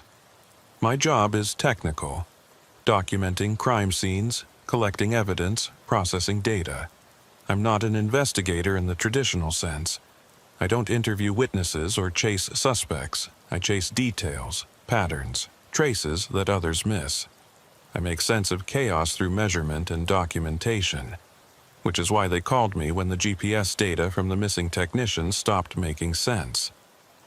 It was late October, and I'd been assigned to assist a federal investigation into illegal waste dumping in the wetlands south of Houma, Louisiana. The operation was routine. Track the trucks, document the dump sites, build a case against the company responsible. We had 2 evidence technicians, Sarah Dalton and Marcus Flynn, who'd been sent ahead to survey a suspected dump site accessed via an old petroleum service road. They'd checked in at 14:30 hours, confirmed they'd located the road, were proceeding to the site. Expected return time, 1700 hours. Standard protocol. They never came back. When they missed their check-in at 17:15, the operations coordinator tried to raise them on radio. No response. Tried their cell phones. Straight to voicemail, both of them. By 18 Hawaii, we'd escalated to a missing persons situation, and by 19 Aquak, I was in a vehicle with Special Agent Nathan Briggs, heading south on Highway 90 toward their last known position. The GPS logs from their vehicle told a strange story. They'd followed Parish Road 447 exactly as planned, a narrow access road that had been built in the 1970s to service an oil drilling operation. The operation had shut down in 1989, and the road had been officially decommissioned in 1992, removed from most maps, left to be reclaimed by the swamp. But the road was still there, barely, and it was still being used. That's what the investigation was about. Someone was using these forgotten roads to dump industrial waste where no one would look. According to the GPS logs, Dalton and Flynn's vehicle had proceeded along Parish Road 447 for approximately 3.7 miles, then stopped. The vehicle had remained stationary for 42 minutes. Then the GPS signal had simply ended. Not gradually degraded, not lost to interference. Just stopped, as if the device had been powered off or destroyed. "What's at the 3.7-mile mark?" I asked Briggs, as we drove through the gathering darkness. He consulted his tablet. According to the old petroleum company maps, there was a pumping station there, Decommissioned like everything else, should be nothing but ruins by now. And our people were supposed to photograph it. Right. Document any signs of recent activity, collect soil samples, standard evidence gathering, 2-hour job, maximum. Briggs looked out at the darkening sky. They've been gone for 4.5 hours. We reached the turnoff for Parish Road 447 just after 1930. The entrance was barely visible, a gap in the vegetation where a chain-link gate hung open on rusted hinges. No street sign, no markers, nothing to indicate this had ever been a road at all. Briggs turned on the vehicle's high beams and nosed through the gate. Immediately, the pavement, what little remained of it, deteriorated into broken asphalt and exposed dirt. The road was narrow, barely wide enough for our SUV, with dense vegetation pressing in from both sides. Cypress trees loomed overhead, their branches tangled with Spanish moss that hung like gray curtains in our headlights. "This road isn't on the current GPS," I said, checking my tablet. "The satellite view shows vegetation. It's like it doesn't exist."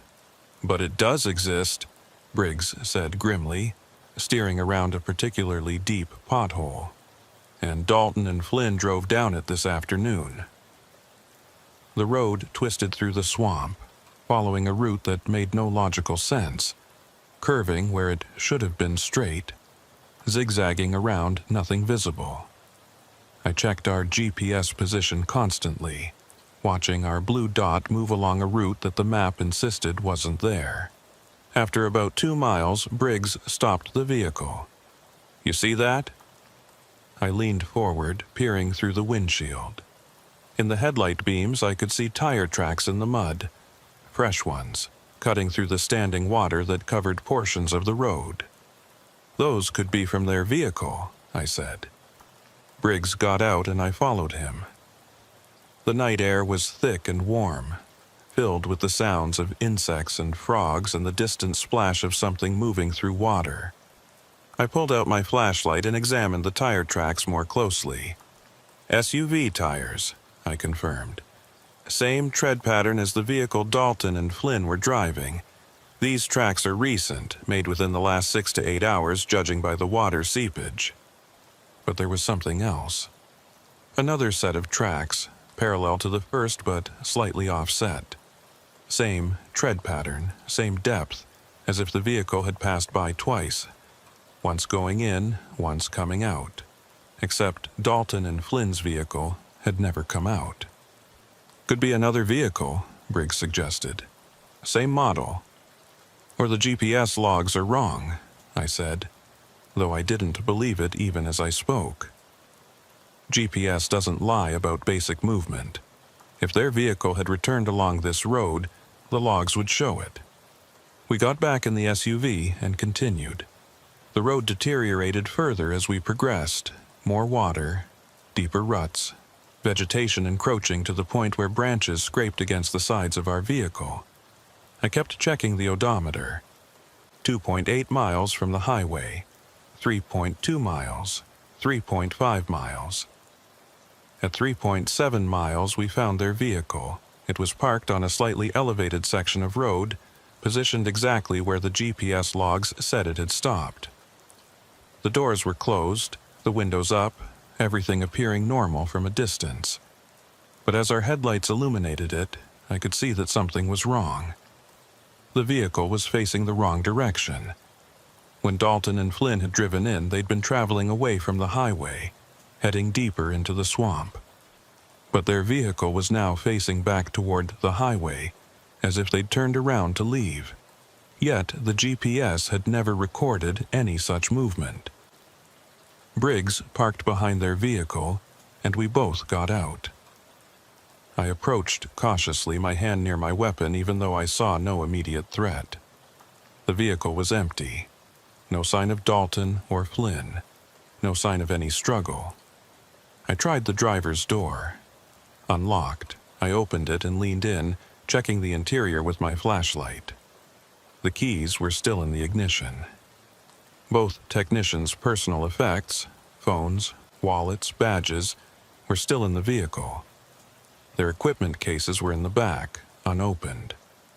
They left everything, I said. Why would they leave everything? Briggs was examining the ground around the vehicle. Footprints here.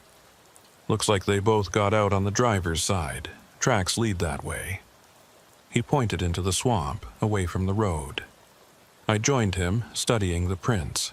2 sets, both wearing the standard issue boots that evidence technicians used. The tracks were clear in the soft mud, heading directly away from the road into increasingly dense vegetation. They walked into the swamp? I said. That makes no sense. They were here to document the pumping station, not to go hiking through the marsh. Maybe they saw something, or heard something. I pulled out the site map on my tablet, trying to orient our position. The old pumping station should be northeast of here, about 200 yards, but these tracks are heading southwest, away from their objective, Briggs noted, and away from the road. Whatever made them leave the vehicle, it wasn't their assignment. We followed the tracks. They were easy to follow at first. Clear boot prints in mud, broken vegetation, disturbed ground. But after about 50 yards, they became harder to read. The ground got wetter, covered with standing water, and the tracks began to fill in almost as quickly as they'd been made. Then, abruptly, the tracks stopped, or rather, they became confused. The ground was churned up, as if both technicians had been moving in circles or pacing, or I couldn't determine what, and then the clear tracks just ended. No continuation, no indication of which direction they'd gone from this point. This doesn't make sense, I said, crouching down to examine the disturbed ground more closely. It's like they just stopped walking, or were picked up. Briggs scanned the surrounding darkness with his flashlight. Or they went into the water. There's a channel right here. He pointed to a narrow waterway I hadn't noticed, maybe 6 feet wide, dark and still. Without their equipment, without even taking their phones? I shook my head. Evidence technicians don't operate like that. They're trained to maintain contact, to follow protocols. Dalton has 14 years of experience. Flynn has 8. They wouldn't just wander off into a swamp and lose track of their position. Then, what happened to them? I didn't have an answer. I stood up, playing my flashlight across the area, trying to see anything that would explain the scene before us. The beam caught something on the far side of the small channel, a reflection, brief and bright. There, I said, something metal. We found a narrow spot where we could jump across the channel without getting soaked. On the other side, I located what my light had caught. A piece of equipment, one of our standard evidence markers, the kind we use to flag items at a crime scene. It was planted in the mud, marking nothing visible. Why would they place a marker here? Briggs asked.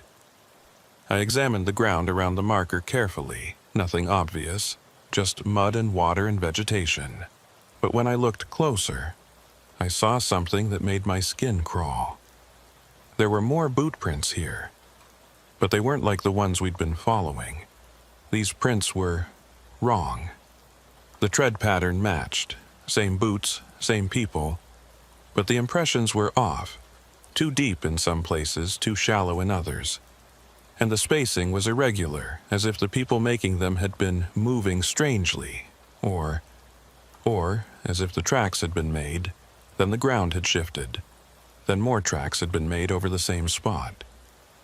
Briggs, I said quietly, we need to call for backup, full search and rescue, full technical team. This scene is wrong. He didn't argue. He pulled out his radio and tried to contact the operations coordinator. Nothing but static. He tried his cell phone. No signal. We're less than 4 miles from the highway, he said. We should have cell coverage here. I checked my own phone. Same result. No signal, not even 1 bar. The GPS on my tablet was still working, still showing our position on the blank space where Parish Road 447 wasn't supposed to exist. "Let's get back to the vehicle," Briggs said. "We'll drive back to the highway and call from there." I nodded, but as we turned to retrace our steps, something caught my attention. A sound, distant but distinct, a low humming, almost mechanical, coming from somewhere deeper in the swamp. It rose and fell in pitch, regular but not quite rhythmic, like an engine running badly or a generator struggling under load. "You hear that?" I asked. Briggs stopped, listening. "Yeah, could be the old pumping station. Maybe there's equipment still running. After 35 years, that's not possible.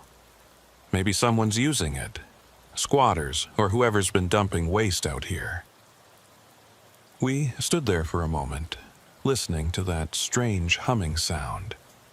It seemed to be coming from the northeast, the direction where the pumping station was supposed to be, according to the old maps. The direction Dalton and Flynn should have gone, but apparently hadn't. "We should check it out," Briggs said. Every instinct I had screamed against that idea. "We should get back up first. We have 2 missing technicians, unexplained tracks, no communications. Standard protocol says we withdraw and return with support. Standard protocol also says we investigate.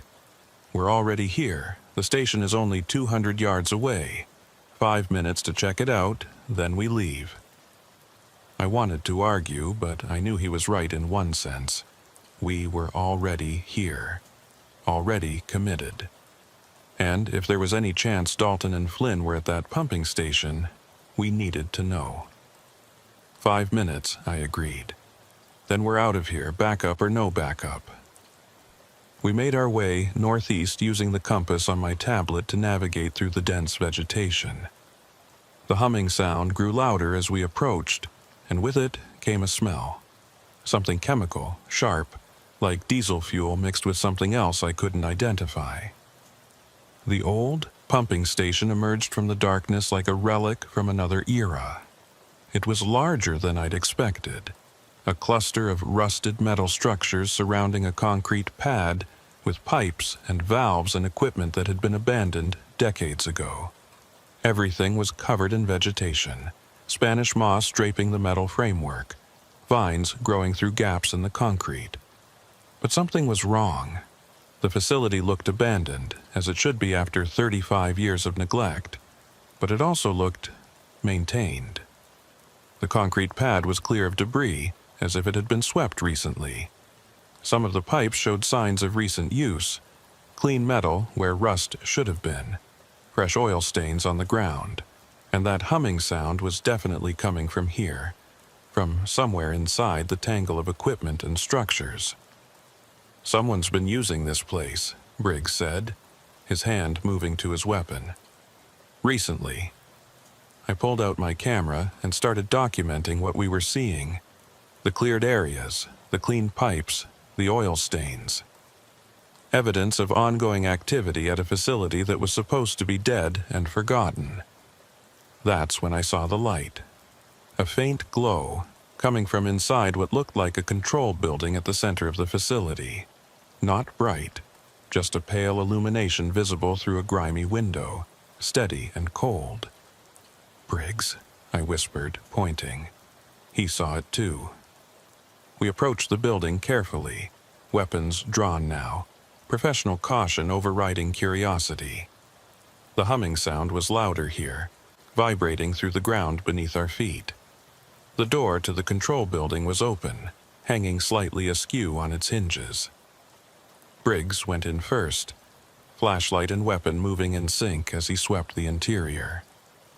I followed, my own light adding to his. The room was small, maybe 15 feet square, filled with ancient control equipment, gauges and switches, and panels covered in decades of dust. But in the center of the room, incongruous and impossible, was a modern LED lantern, the kind we used in evidence collection, sitting on an old desk. It was turned on, casting that pale, steady light we'd seen through the window. "That's our equipment," I said. recognizing the bureau markings on the lantern's base. Dalton and Flynn were here. Briggs examined the rest of the room while I documented the lantern's position. There were footprints in the dust, recent ones, multiple sets, moving around the room in what seemed like random patterns. On the desk next to the lantern was a notebook, the kind we used for field notes. I picked it up carefully, holding it by the edges. The notebook belonged to Sarah Dalton. Her name was written on the cover in her neat handwriting. I opened it, flipping through pages of technical notes and observations from various cases. The last entry was dated today, time-stamped 15:47 hours, about 90 minutes after they'd arrived at this location. The handwriting was still neat at first, then became increasingly erratic. Pumping station appears to have been recently active. Fresh oil residue, cleared areas, equipment that shows signs of use. No obvious waste dump site visible. Recommend expanded search radius. Strange sound coming from deeper in the facility. Mechanical, but irregular. Investigating source. Found access hatch to underground tanks. Marcus is checking it out. Something not right about this place. The road we took, I'm looking at my GPS track and it doesn't match my memory of the drive. Like, we took a different route, but the GPS says we didn't. Marcus says the tank is empty, but there's something down there. I can hear it too. Like breathing. Like something large breathing. The handwriting was barely legible by this point. Letters slanting wildly across the page. We need to leave. Something is wrong with this place. The road, when I look at where we parked, I can see the vehicle, but it's facing the wrong direction. I don't remember turning it around. Marcus doesn't either. How did it turn around? The humming is getting louder. It's not mechanical. It's organic. It's alive. The final entry was just 3 words, written in letters so pressed into the paper they nearly tore through. We are leaving. And yet, they hadn't left. Their vehicle was still parked where they'd stopped it. Keys in the ignition. All their equipment still inside. They'd walked into the swamp in the wrong direction, left their marker in the mud, and then simply vanished. "Halt," Briggs said quietly. "You need to see this." I looked up from the notebook. Briggs was standing by a door I hadn't noticed before, partially hidden behind a panel of old control equipment. The door was open, revealing stairs leading down into darkness. "The tank access," I said. Briggs nodded. "And there's light down there. Faint, but definitely light." Every fiber of my being screamed not to go down those stairs. Whatever had frightened, 2 experienced evidence technicians enough to make them abandon their equipment and wander into a swamp, it was down there. And whatever Dalton had heard breathing in that tank, it might still be down there too. But I'm an evidence technician. I go where the evidence leads, even when it leads into darkness. 5 minutes, I said. We take a quick look, document what we see, then we get out of here and call for a full team. Agreed, Briggs said, though I could hear the tension in his voice. We descended the stairs, our flashlights cutting through the darkness. The air grew cooler as we went down, and damper, thick with that chemical smell I'd noticed outside. The humming sound was much louder here, resonating off the concrete walls. The stairs ended in a narrow corridor lined with pipes. Emergency lighting, battery-powered LED strips, provided that faint glow we'd seen from above. Someone had installed them recently, maybe within the last few months. The batteries in those units didn't last longer than that. Someone's maintaining this facility, I said. Actively maintaining it. The corridor opened into a large chamber, one of the old storage tanks, I realized, though most of the petroleum equipment had been removed. The space was maybe 40 feet across and 20 feet high, the concrete walls curving up to form a dome overhead. But what dominated the space wasn't the architecture. It was what hung in the center of the chamber. I'm a trained observer. I've documented hundreds of crime scenes, processed thousands of pieces of evidence. I'm used to seeing things that don't make sense at first, to working through confusion to find clarity. But what hung in that chamber, I still don't have words for it that make sense. It looked like a web, but not made of silk. The strands were thick, organic, glistening wet in the LED emergency lighting. They stretched from wall to wall, from floor to ceiling, creating a complex three-dimensional structure that seemed to have no pattern, but also no randomness. And suspended in that web, wrapped in cocoons of the same material, were two human-shaped forms. Dalton and Flynn. Had to be. Briggs moved forward, but I grabbed his arm. Don't touch anything. We don't know what that material is. We can't just leave them, he said. We're not leaving them, but we need to be smart about this. That substance could be toxic, acidic, anything. We need the right equipment before we try extraction. I pulled out my camera and started documenting the scene, forcing myself to work methodically, professionally, even though every instinct was screaming at me to run. The cocoons were suspended about 6 feet off the ground, positioned near the center of the web structure. I couldn't see faces or features through the wrapping, but the shapes were definitely human. Are they alive? Briggs asked quietly.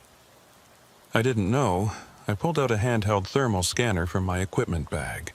I always carried basic tools, even on what was supposed to be a simple missing persons search. I pointed it at the nearest cocoon and checked the reading. Body temperature 98.4 degrees Fahrenheit. Normal human temperature. They're alive, I said, not quite believing it myself. Or at least they're warm. We need to get them out of here. That's when the humming stopped. The silence was immediate and total.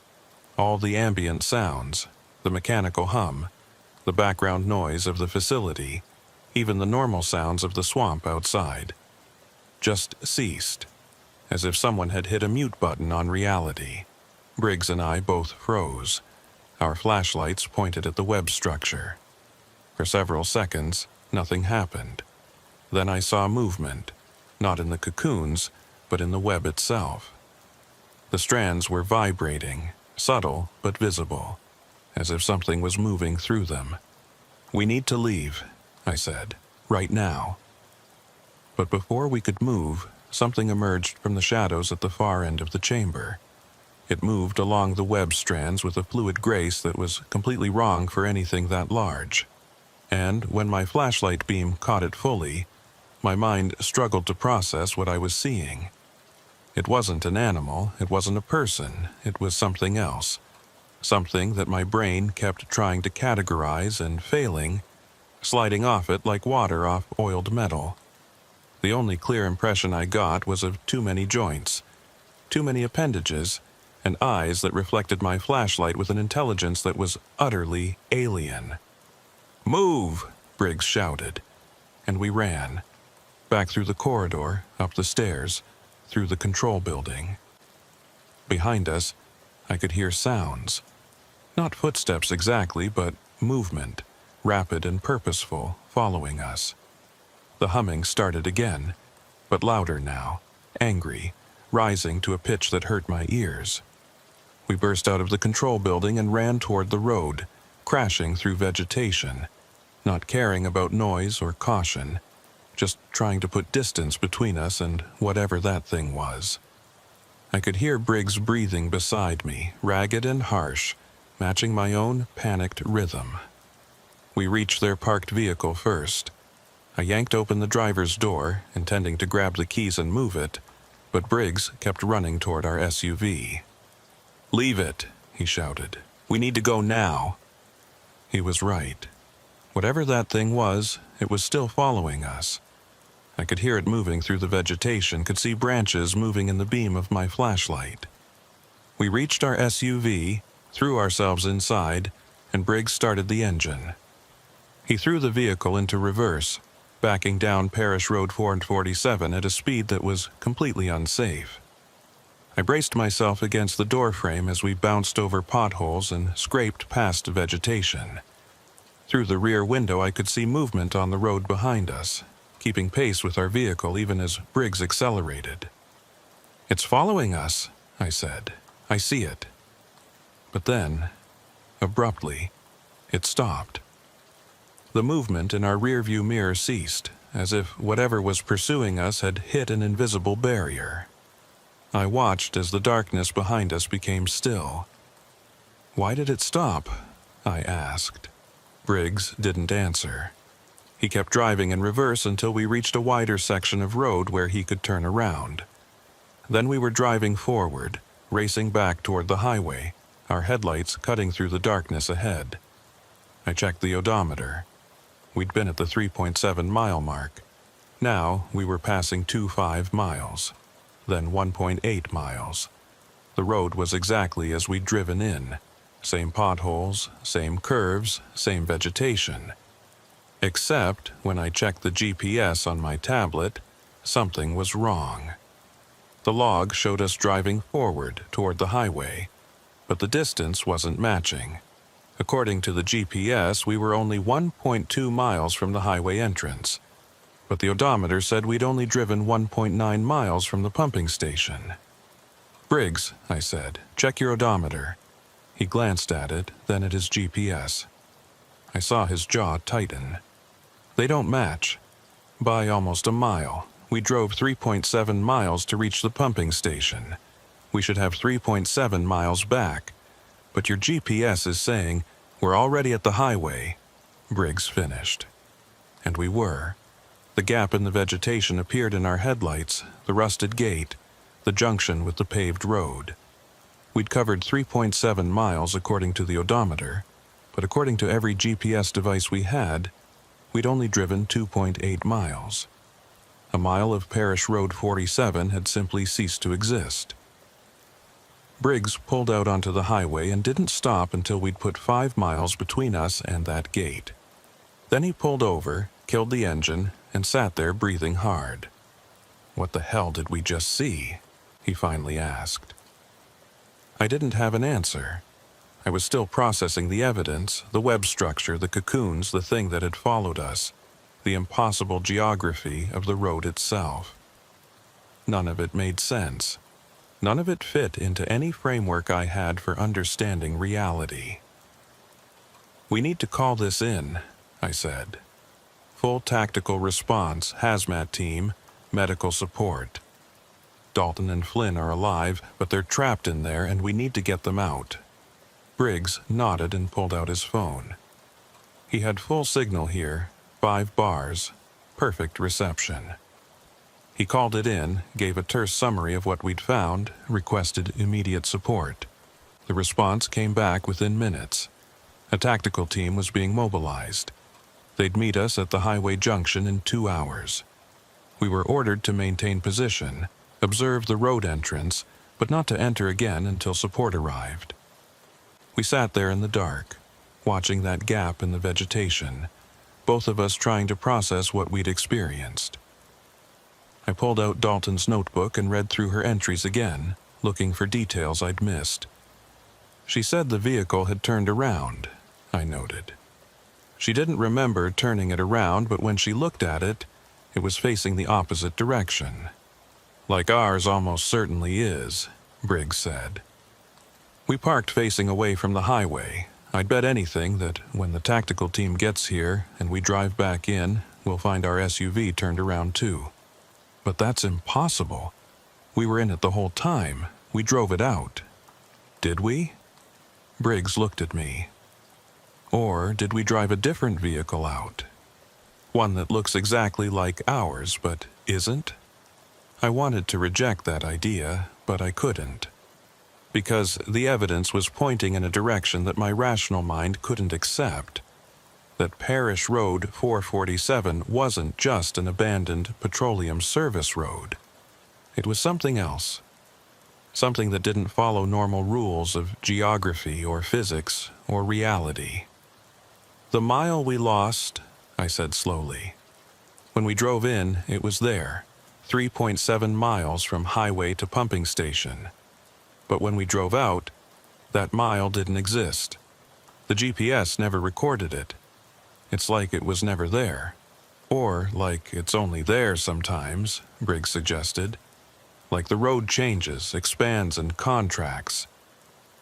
I pulled up the aerial satellite images on my tablet, zooming in on the area where Parish Road 447 should be. The images showed nothing but vegetation. No road, no clearing, no pumping station. Just unbroken swamp. When were these images taken? I asked, checking the metadata. 2 months ago, but the road exists. We drove on it. We saw the pumping station. Maybe the satellites can't see it either, Briggs said. Maybe it's only visible when you're on it, or maybe it's only there when it wants to be found. We fell silent, both grappling with implications that were too large, too strange to fully process. I'm a scientist by training, an evidence technician by profession. I believe in empirical reality, in measurable phenomena, in explanations that can be tested and verified. But how do you test reality when reality itself seems to be unstable? The tactical team arrived exactly 2 hours later. 3 vehicles, 14 personnel, enough firepower to handle any conventional threat. The team leader, Agent Wyatt Carson, listened to our report with professional skepticism that gradually shifted to concern as we showed him the evidence.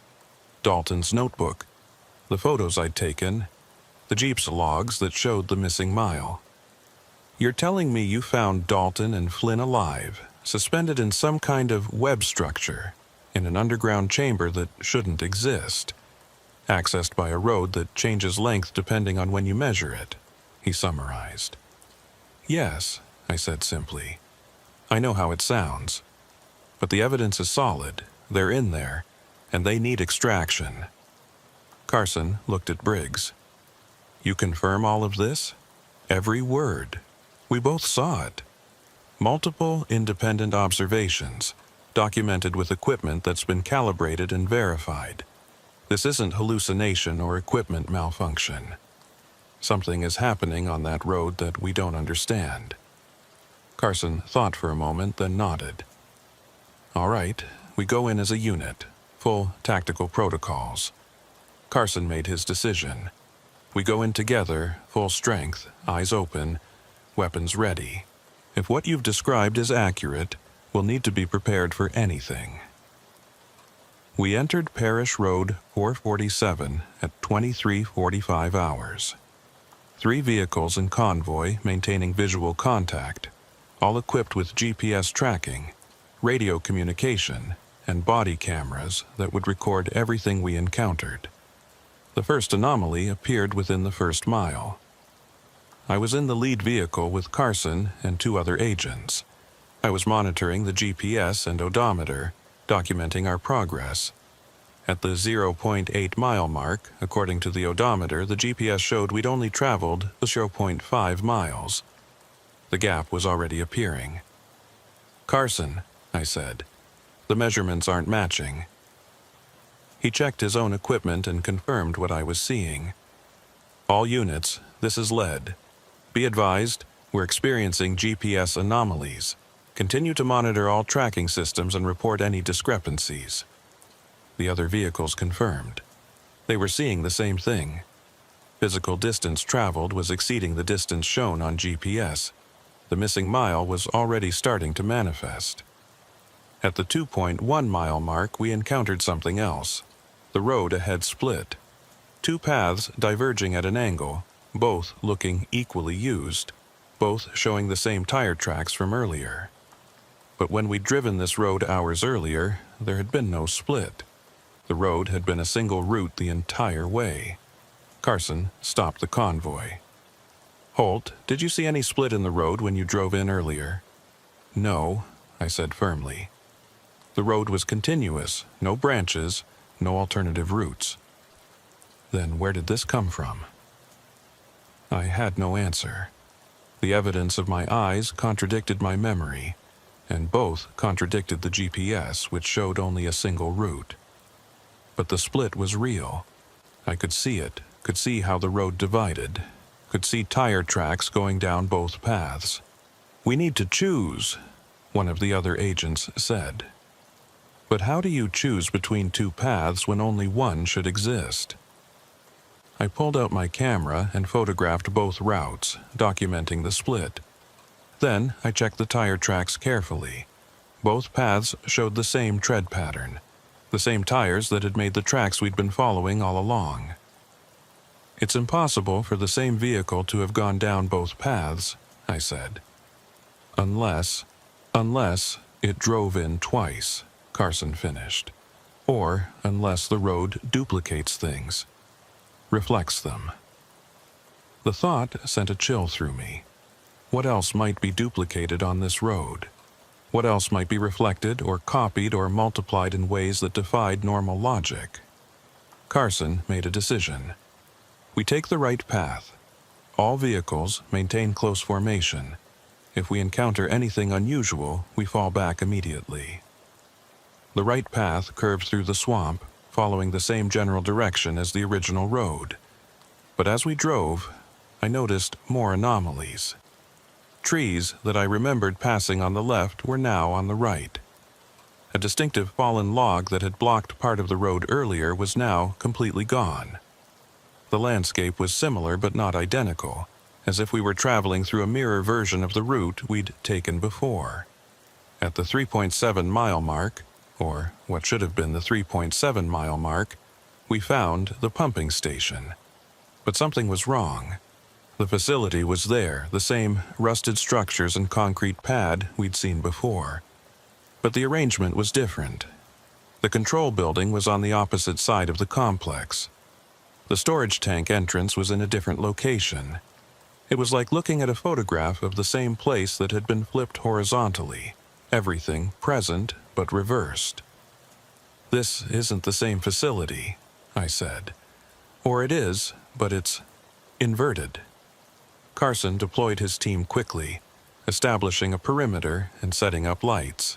The facility was illuminated with harsh white light from portable LED arrays, making it look even more surreal. An industrial ruin lit up like a stage set in the middle of the Louisiana swamp.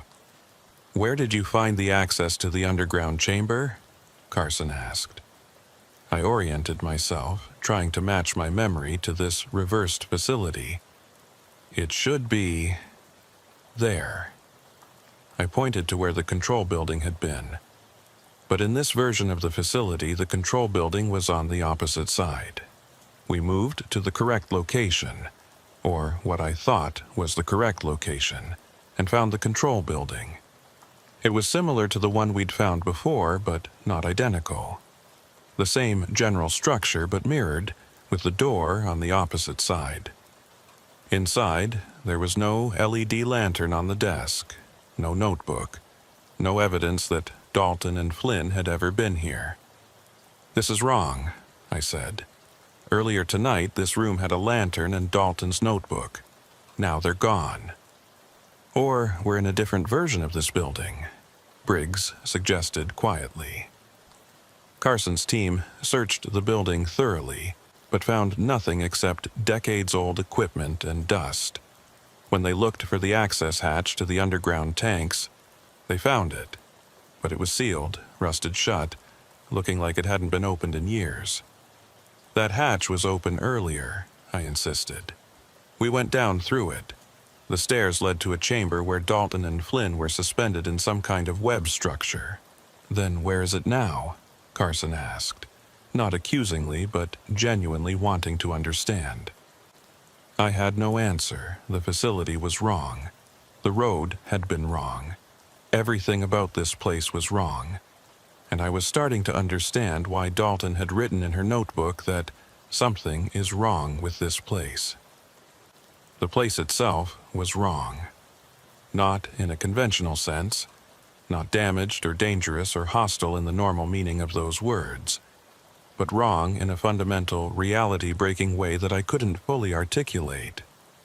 One of Carson's agents called out from outside, "Sir, you need to see this." We went outside to find the agent pointing at the road. Our 3 vehicles were still there, parked in formation where we'd left them. But now there were 4 vehicles, and the 4th one was ours. The SUV that Briggs and I had driven in earlier, the one we'd left behind at the 3.7-mile mark. Except we were at the 3.7-mile mark, and our original SUV was parked right here. "How?" Briggs started, then stopped, unable to finish the question. I approached the duplicate SUV carefully. It was identical to ours in every detail. Same model, same license plate, same small dent in the rear bumper that Briggs had gotten 3 weeks ago in a parking lot. The doors were unlocked. The keys were in the ignition. And when I checked the odometer, it showed exactly the same mileage as our current vehicle. I pulled out my camera and photographed everything, documenting the impossible duplication. Then I checked inside the vehicle and found something that made my blood run cold.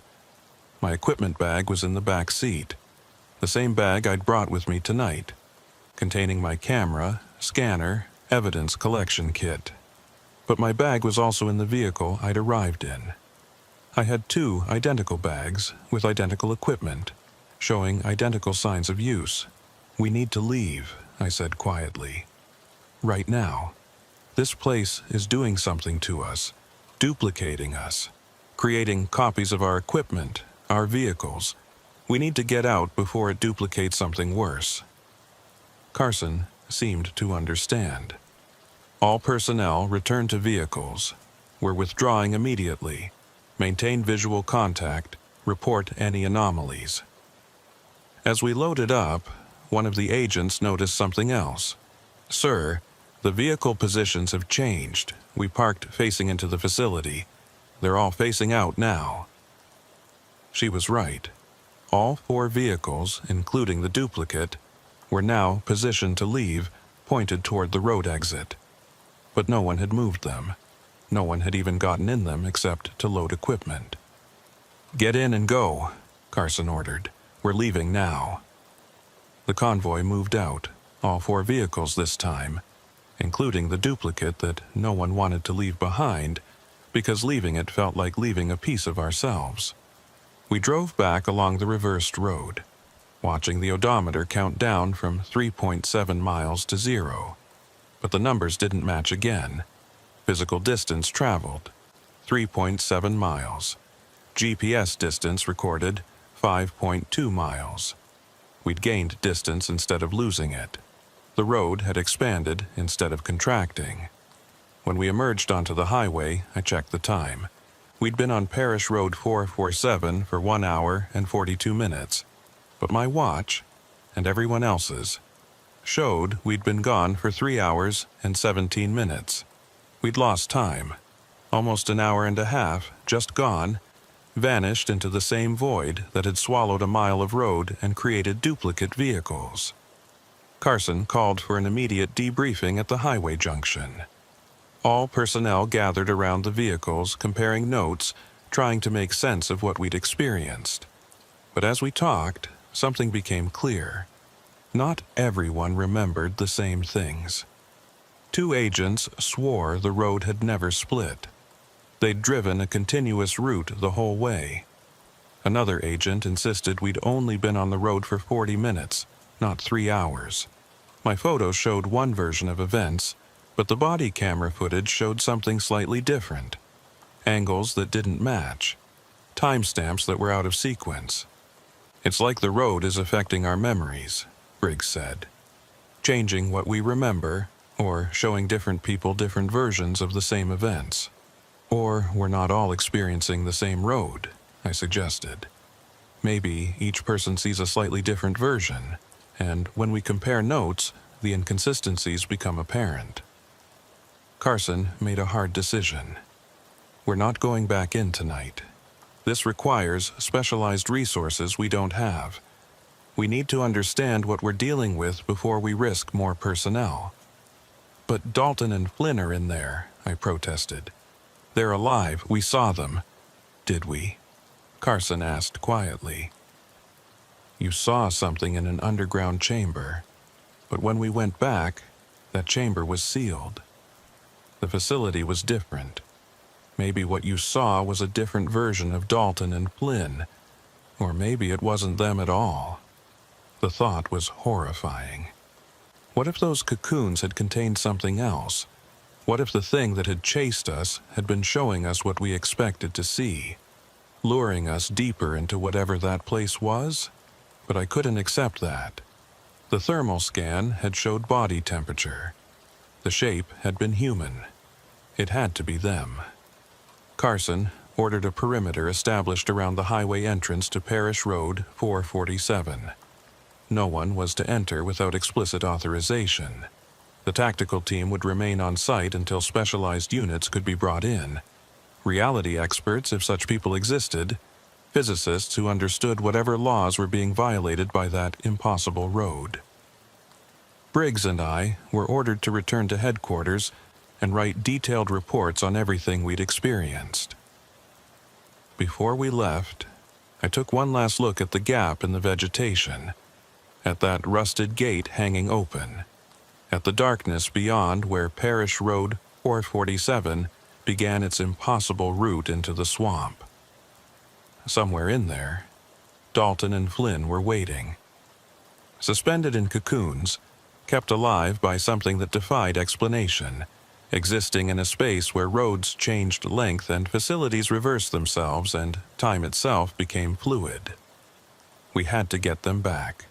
We had to find a way to navigate that impossible geography and extract them safely.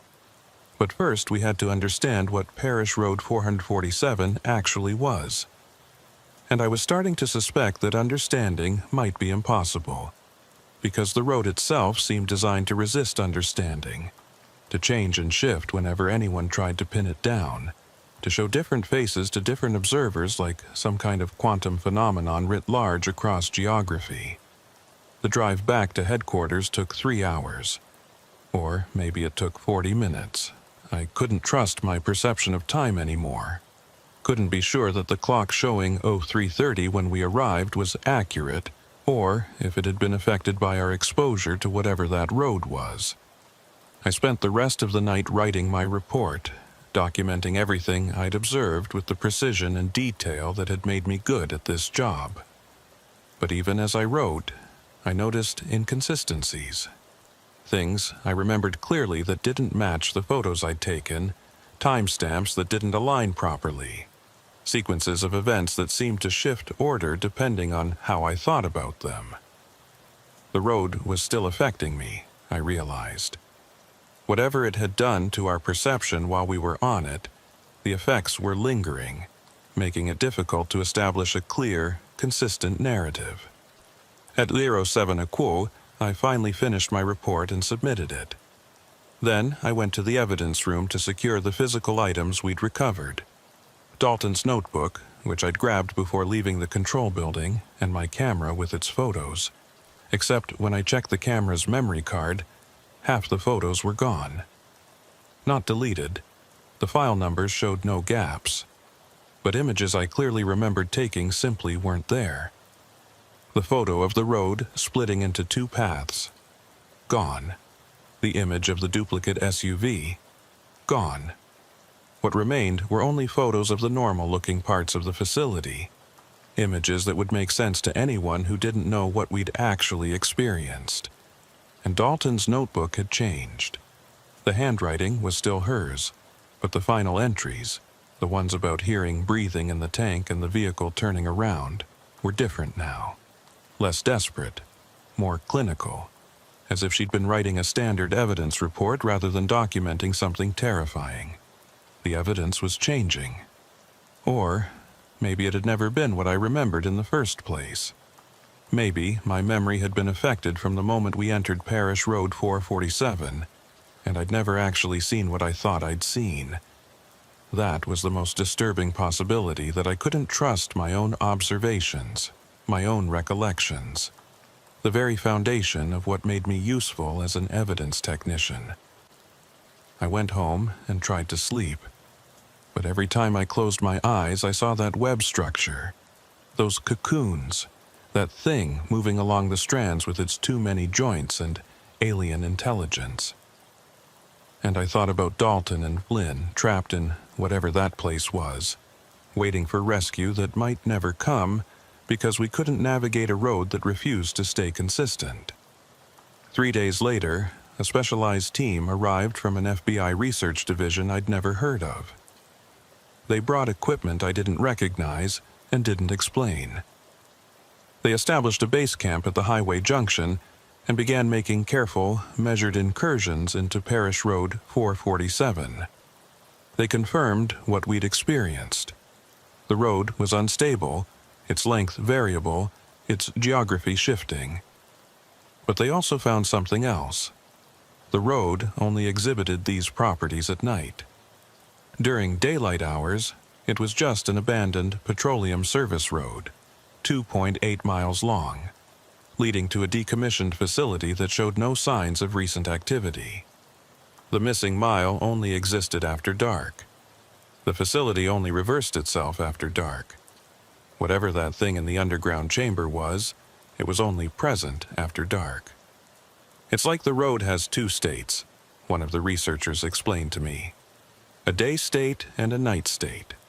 Same physical location, same basic structure, but fundamentally different properties depending on the light level. So we go in during the day, I said, when it's stable. Except Dalton and Flynn weren't there during the day searches. The cocoons, the web structure, the underground chamber, none of it exists in the day state. They're only present in the night state, which means that's the only time we can extract them. But the night state is unstable. We can't navigate it consistently. No, the researcher agreed. We can't. That's the problem we're trying to solve.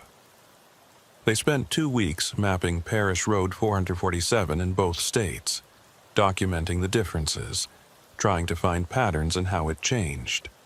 They discovered that the night state wasn't completely random. It followed rules, just rules that didn't match normal physics or geography. The road's length varied based on the phase of the moon, for instance. During the new moon, it was at its shortest, only 1.9 miles. During the full moon, it stretched to over 5 miles. The facility's configuration reversed on a 29-day cycle, matching lunar phases. And the missing time was proportional to how long you spent on the road, roughly 1.2 minutes lost for every minute of real time spent there. Armed with this understanding, they planned a final extraction attempt.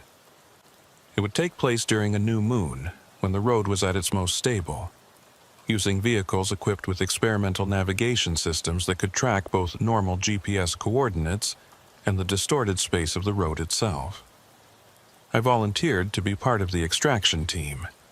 Carson tried to talk me out of it, arguing that I'd already been exposed to the road's effects and might be particularly susceptible to further influence.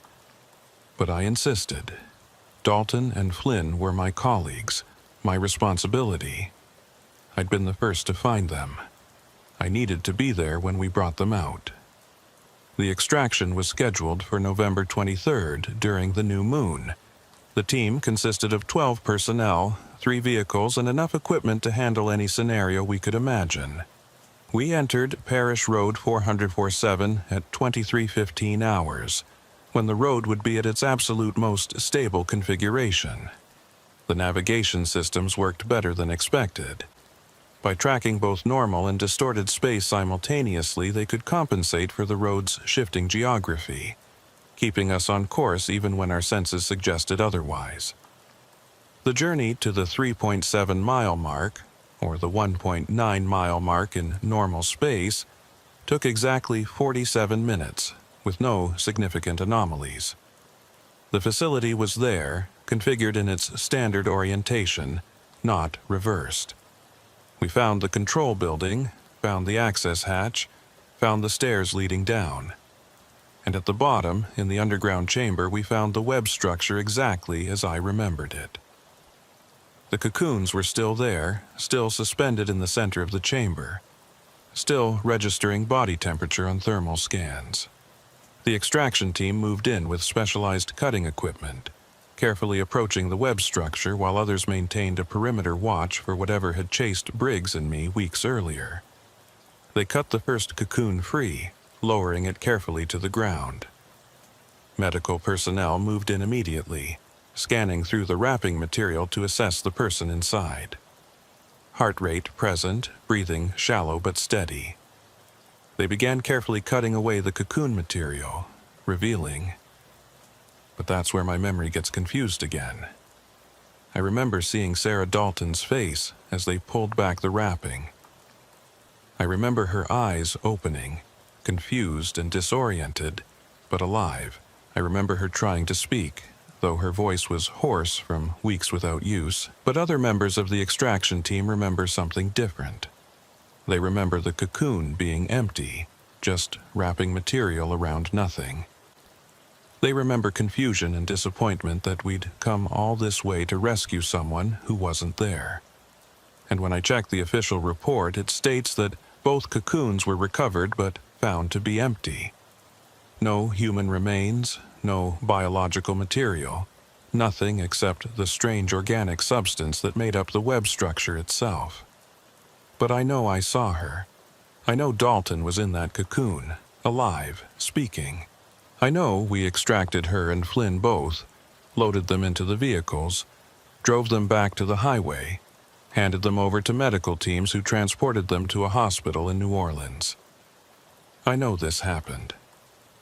I have memories of visiting Dalton in the hospital 3 days later, of seeing her recovering, weak but alive, unable to remember much about her time in the cocoon, but gradually regaining strength. Yet, the official records say the extraction recovered nothing. Dalton and Flynn remain listed as missing, presumed dead. And when I try to visit Dalton at the hospital, the staff have no record of anyone by that name being admitted. My memories contradict reality. Or reality has changed since I formed those memories. Or I've been affected by Parish Road 447 in ways I don't fully understand. Ways that make me unable to distinguish between what actually happened and what I believe happened. I don't know which explanation is true. I don't know if I can trust my own mind anymore. What I do know is that Parish Road 447 is still there, still shifting between states, still creating duplicates and reversals and impossible geometries that defy understanding. The highway entrance remains guarded, but the road itself can't be sealed or destroyed. Attempts to bulldoze it fail, the equipment breaks down, or the workers become disoriented, or the road simply reappears the next day as if nothing had been done to it. And I know that sometimes, late at night, I receive phone calls from a number I don't recognize.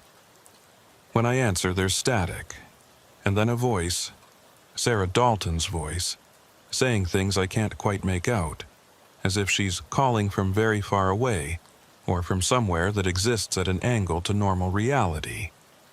Are these real calls, or am I imagining them? Are they my mind's way of coping with the guilt of failing to save her?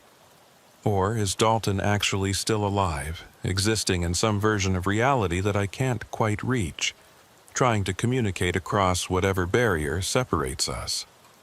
I don't have answers, just questions that multiply every time I examine them, contradictions that pile up until I can't distinguish between memory and imagination, between what I experienced and what I believed I experienced. Parish Road 447 is still on my caseload.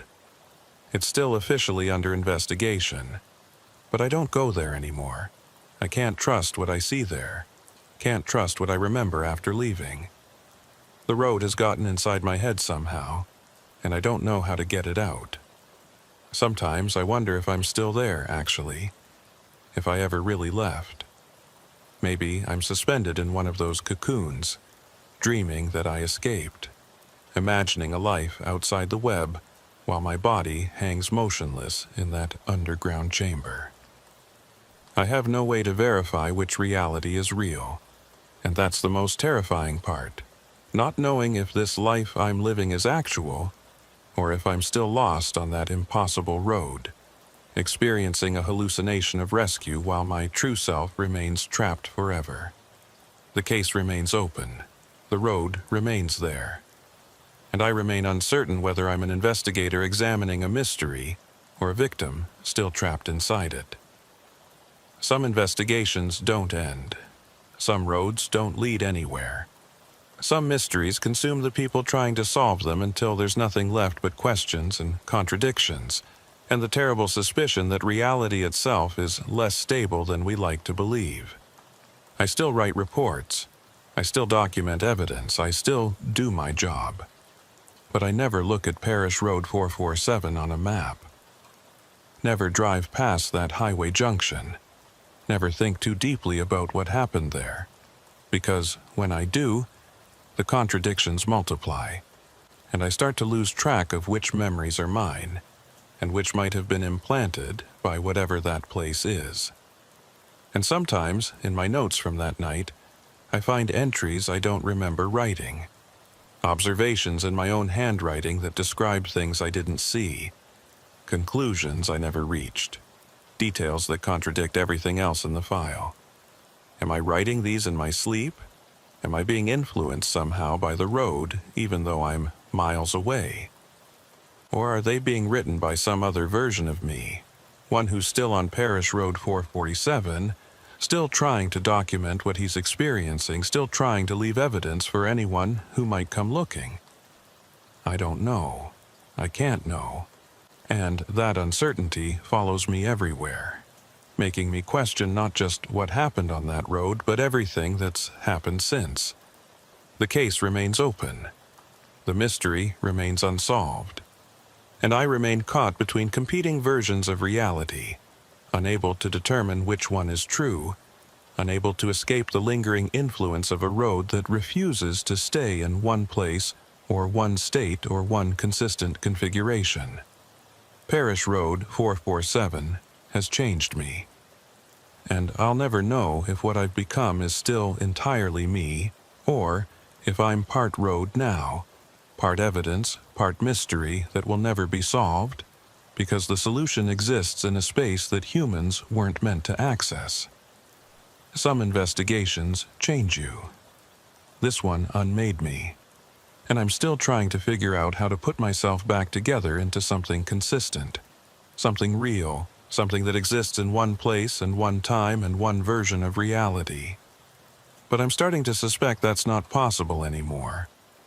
That I'll spend the rest of my life between states, like Parish Road 447 itself, existing as multiple overlapping versions of myself, never quite solid, never quite real, never quite sure which memories are mine and which belong to some other Kyle Holt who's still on that impossible road, still searching for evidence, still trying to understand what can never be understood.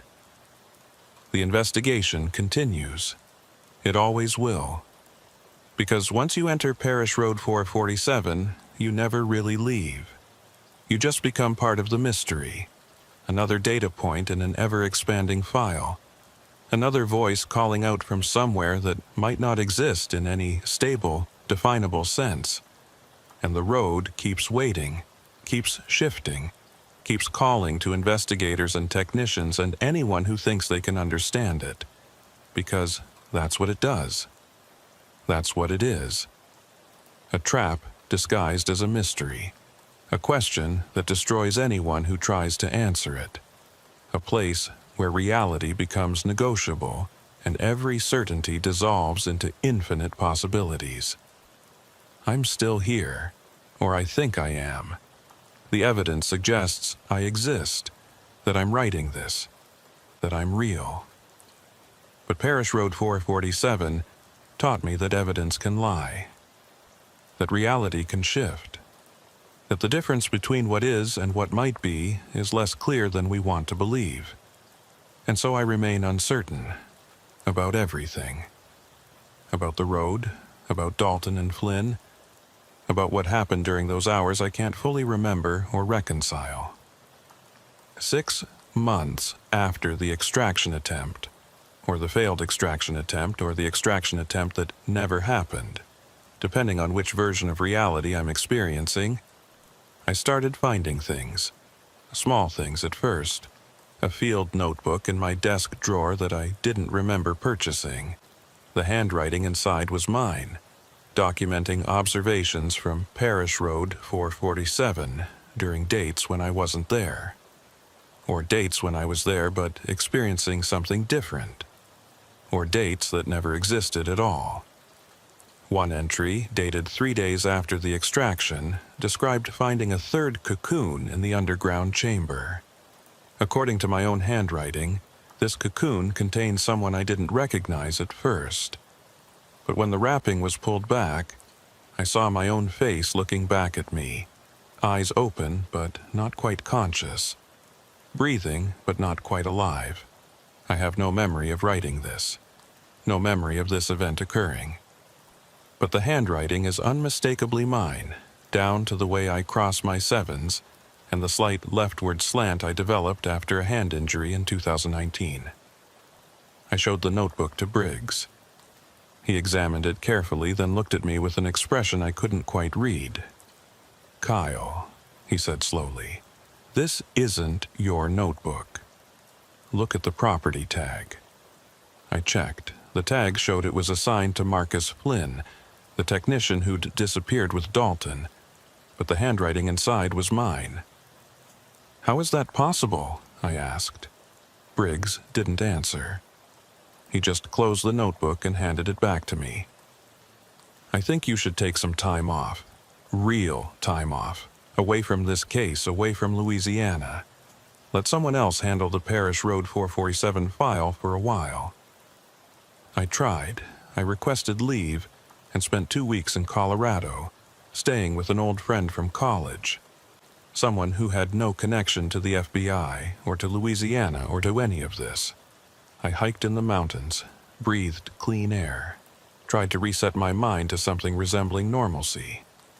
But even there, 1,000 miles from Parish Road 447, the inconsistencies followed me. I would wake up in the morning and find my hiking boots already muddy, as if I'd been out during the night. My friend mentioned seeing me leave the cabin at 3 a.m., but I had no memory of it. My fitness tracker showed I'd walked 7 miles during those hours, but I couldn't remember where I'd gone.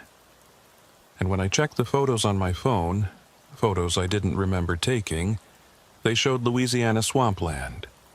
Cypress trees and standing water and a narrow road winding through vegetation. In one photo, taken at 3:47 a.m. according to the timestamp, I could see the entrance to Parish Road 447, that rusted gate hanging open, inviting. I deleted the photos, but the next morning, they were back. I cut my leave short and returned to Louisiana. Something was wrong with me, something that went deeper than memory issues or confusion. Parish Road 447 had gotten into my head, and it was still there, still affecting me, still pulling me back even when I was physically far away. When I returned to the office, Special Agent Carson called me into a meeting. He was sitting with 2 people I didn't recognize, a woman in her 40s with graying hair and sharp eyes, and a younger man who looked like he'd be more at home in a university than an FBI office. "Agent Holt," Carson said, "this is Dr. Rebecca Marsh and Dr. James Calloway. They're specialists in unusual cognitive phenomena." "Psychiatrists?" I asked, feeling defensive. "Neurologists," Marsh corrected gently, "with a focus on how extreme experiences can affect memory formation and recall. Agent Carson asked us to consult on your case because of the inconsistencies you've been experiencing." They spent 3 hours interviewing me, asking detailed questions about everything that had happened on Parish Road 447. Dr. Calloway took notes on a tablet while Dr. Marsh asked the questions, her voice calm and professional. "When you remember finding Sarah Dalton in the cocoon," she said, "can you describe the sequence of events in detail?" I walked through it again. The extraction team cutting the cocoon free, the medical personnel scanning it, cutting away the wrapping, Dalton's face emerging, her eyes opening, her trying to speak. "And you're certain this happened?" "As certain as I am that we're sitting here right now." Dr. Marsh and Dr. Calloway exchanged a glance. "Agent Holt," she said carefully, "what if I told you that level of certainty isn't reliable? That the human brain can construct false memories that feel completely real, especially under conditions of high stress or when exposed to environmental factors that affect normal cognitive processing?" "You think I imagined rescuing Dalton? We think Parish Road 447 might have affected your neurological function in ways we don't fully understand. The time distortions you experienced, the geographical inconsistencies, the duplicated objects, these all suggest exposure to some kind of phenomenon that interferes with normal sensory processing and memory formation." "But it's not just me," I protested. "Other people experience the same things. Briggs saw the duplicate vehicle. The whole extraction team saw the facility." "They saw a facility," Dr. Calloway said, speaking for the first time. "But did they all see the same facility? When you compare their reports, there are significant inconsistencies. Some people remember the control building in one location. Others remember it differently. Some remember spending 2 hours on site. Others remember 40 minutes. The timeline doesn't hold together when you examine it closely." "That's because the road affects reality itself," I said. "It changes things, duplicates things, makes time run differently." "Or," Dr. Marsh suggested gently, "it affects perception and memory in ways that make people believe reality is changing. The result is the same. People emerge with conflicting memories and experiences, but the mechanism is different. Instead of the environment changing, it's your brains that are changing, being influenced by something in that location." I wanted to reject this explanation, but I couldn't, because it made a terrible kind of sense. Everything I'd experienced could be explained by neurological interference rather than reality manipulation. And neurological interference was something that existed within known science, while reality manipulation was pure science fiction. "So, what do I do?" I asked. "You stay away from Parish Road 447, Dr. Marsh said firmly. "Whatever is affecting people who go there, whether it's an environmental toxin, unusual magnetic fields, or something else entirely, prolonged exposure seems to create lasting effects. The more time you spend there, the more your ability to form reliable memories deteriorates." She pulled out a document and slid it across the table. "We're recommending you be reassigned, effective immediately. You're off the Parish Road 447 case. Someone else will take over your responsibilities." I should have felt relieved. Instead, I felt a strange sense of loss, as if something important was being taken away from me. "What about Dalton and Flynn?" I asked. "We just abandon them?" "According to official records, we've already conducted 3 extraction attempts," Carson said. "All unsuccessful. The search has been scaled back to periodic drone surveillance. If we detect any signs of the missing technicians, we'll respond. But active operations at the site are suspended indefinitely. Because you've decided the site makes people crazy." "Because we've lost enough personnel," Carson said sharply. "Marcus Flynn and Sarah Dalton are gone. You're experiencing ongoing cognitive effects. 2 members of the second extraction team have reported similar memory inconsistencies. We can't keep sending people into a location that damages them psychologically, especially when we haven't been able to achieve our objective." He was right, of course. From a resource management perspective, the decision made perfect sense, but it felt like giving up, like abandoning Dalton and Flynn to whatever had taken them. I accepted the reassignment. What choice did I have? I couldn't argue with neurologists and their brain scans showing anomalous activity patterns in my frontal cortex. I couldn't dispute the documented memory inconsistencies. All I could do was step away from the case and hope that distance would help me recover whatever normal cognitive function I'd once possessed. But stepping away from the case didn't mean the case stepped away from me. The phone calls continued. Sometimes it was Dalton's voice on the other end, sometimes Flynn's. Once, I swear it was my own voice telling me things I didn't know yet, warning me about events that hadn't happened. Or had happened, but I couldn't remember. Or would happen if I made certain choices. I started recording the calls, trying to capture evidence that they were real.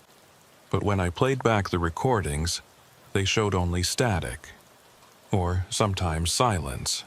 Or sometimes my own voice talking to myself, having a conversation where I played both parts. I saw a different psychiatrist, one not connected to the FBI or to the Parish Road 447 investigation.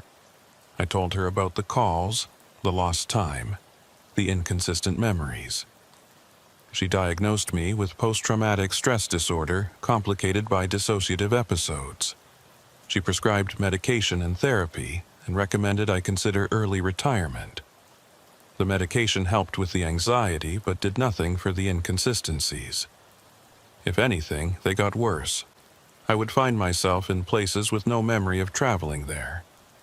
Once I woke up in my car, parked at the highway junction near Parish Road 447, with no recollection of driving the 3 hours from my apartment. My odometer showed I'd driven 247 miles, but the distance from my apartment to that junction was only 186 miles. Where had the extra 61 miles come from? I checked my GPS history. It showed a direct route from my apartment to the junction. No detours, no extra distance. But the odometer didn't lie. I'd physically driven 247 miles, unless the odometer was lying, unless it had been affected by proximity to Parish Road 447, just like everything else, or unless I'd driven onto the road itself, spent time there in a fugue state, then driven back out with no memory of the experience but with the physical evidence of the extra miles recorded. I called Briggs from the highway junction. "I think I've been going back," I told him. "At night, when I'm not conscious of it. I think I'm being drawn back to the road." There was a long pause. "Kyle, listen to me carefully. You need to come back to the office right now. We need to talk about your fitness for duty. I'm not making this up. I'm sitting here right now, 3 hours from home, with no memory of how I got here. That's not PTSD or dissociation. That's the road affecting me. Or it's you affecting yourself," Briggs said quietly. "You're obsessed with this case. It's consumed you.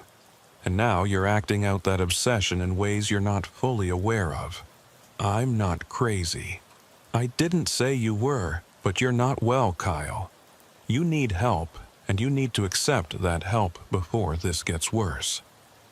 I drove back to the office. They put me on administrative leave, pending a full psychological evaluation. The evaluation took 3 days and involved more brain scans, cognitive tests, memory assessments, everything the Bureau could throw at me to determine if I was fit to continue as an agent. The results were inconclusive. My cognitive function was within normal parameters, but there were anomalies. Small inconsistencies in how I processed spatial information, minor discrepancies in memory recall, patterns that suggested ongoing exposure to something that was affecting my neurological function. The good news, the evaluating psychiatrist told me, is that you're not experiencing psychosis or any other major mental health crisis.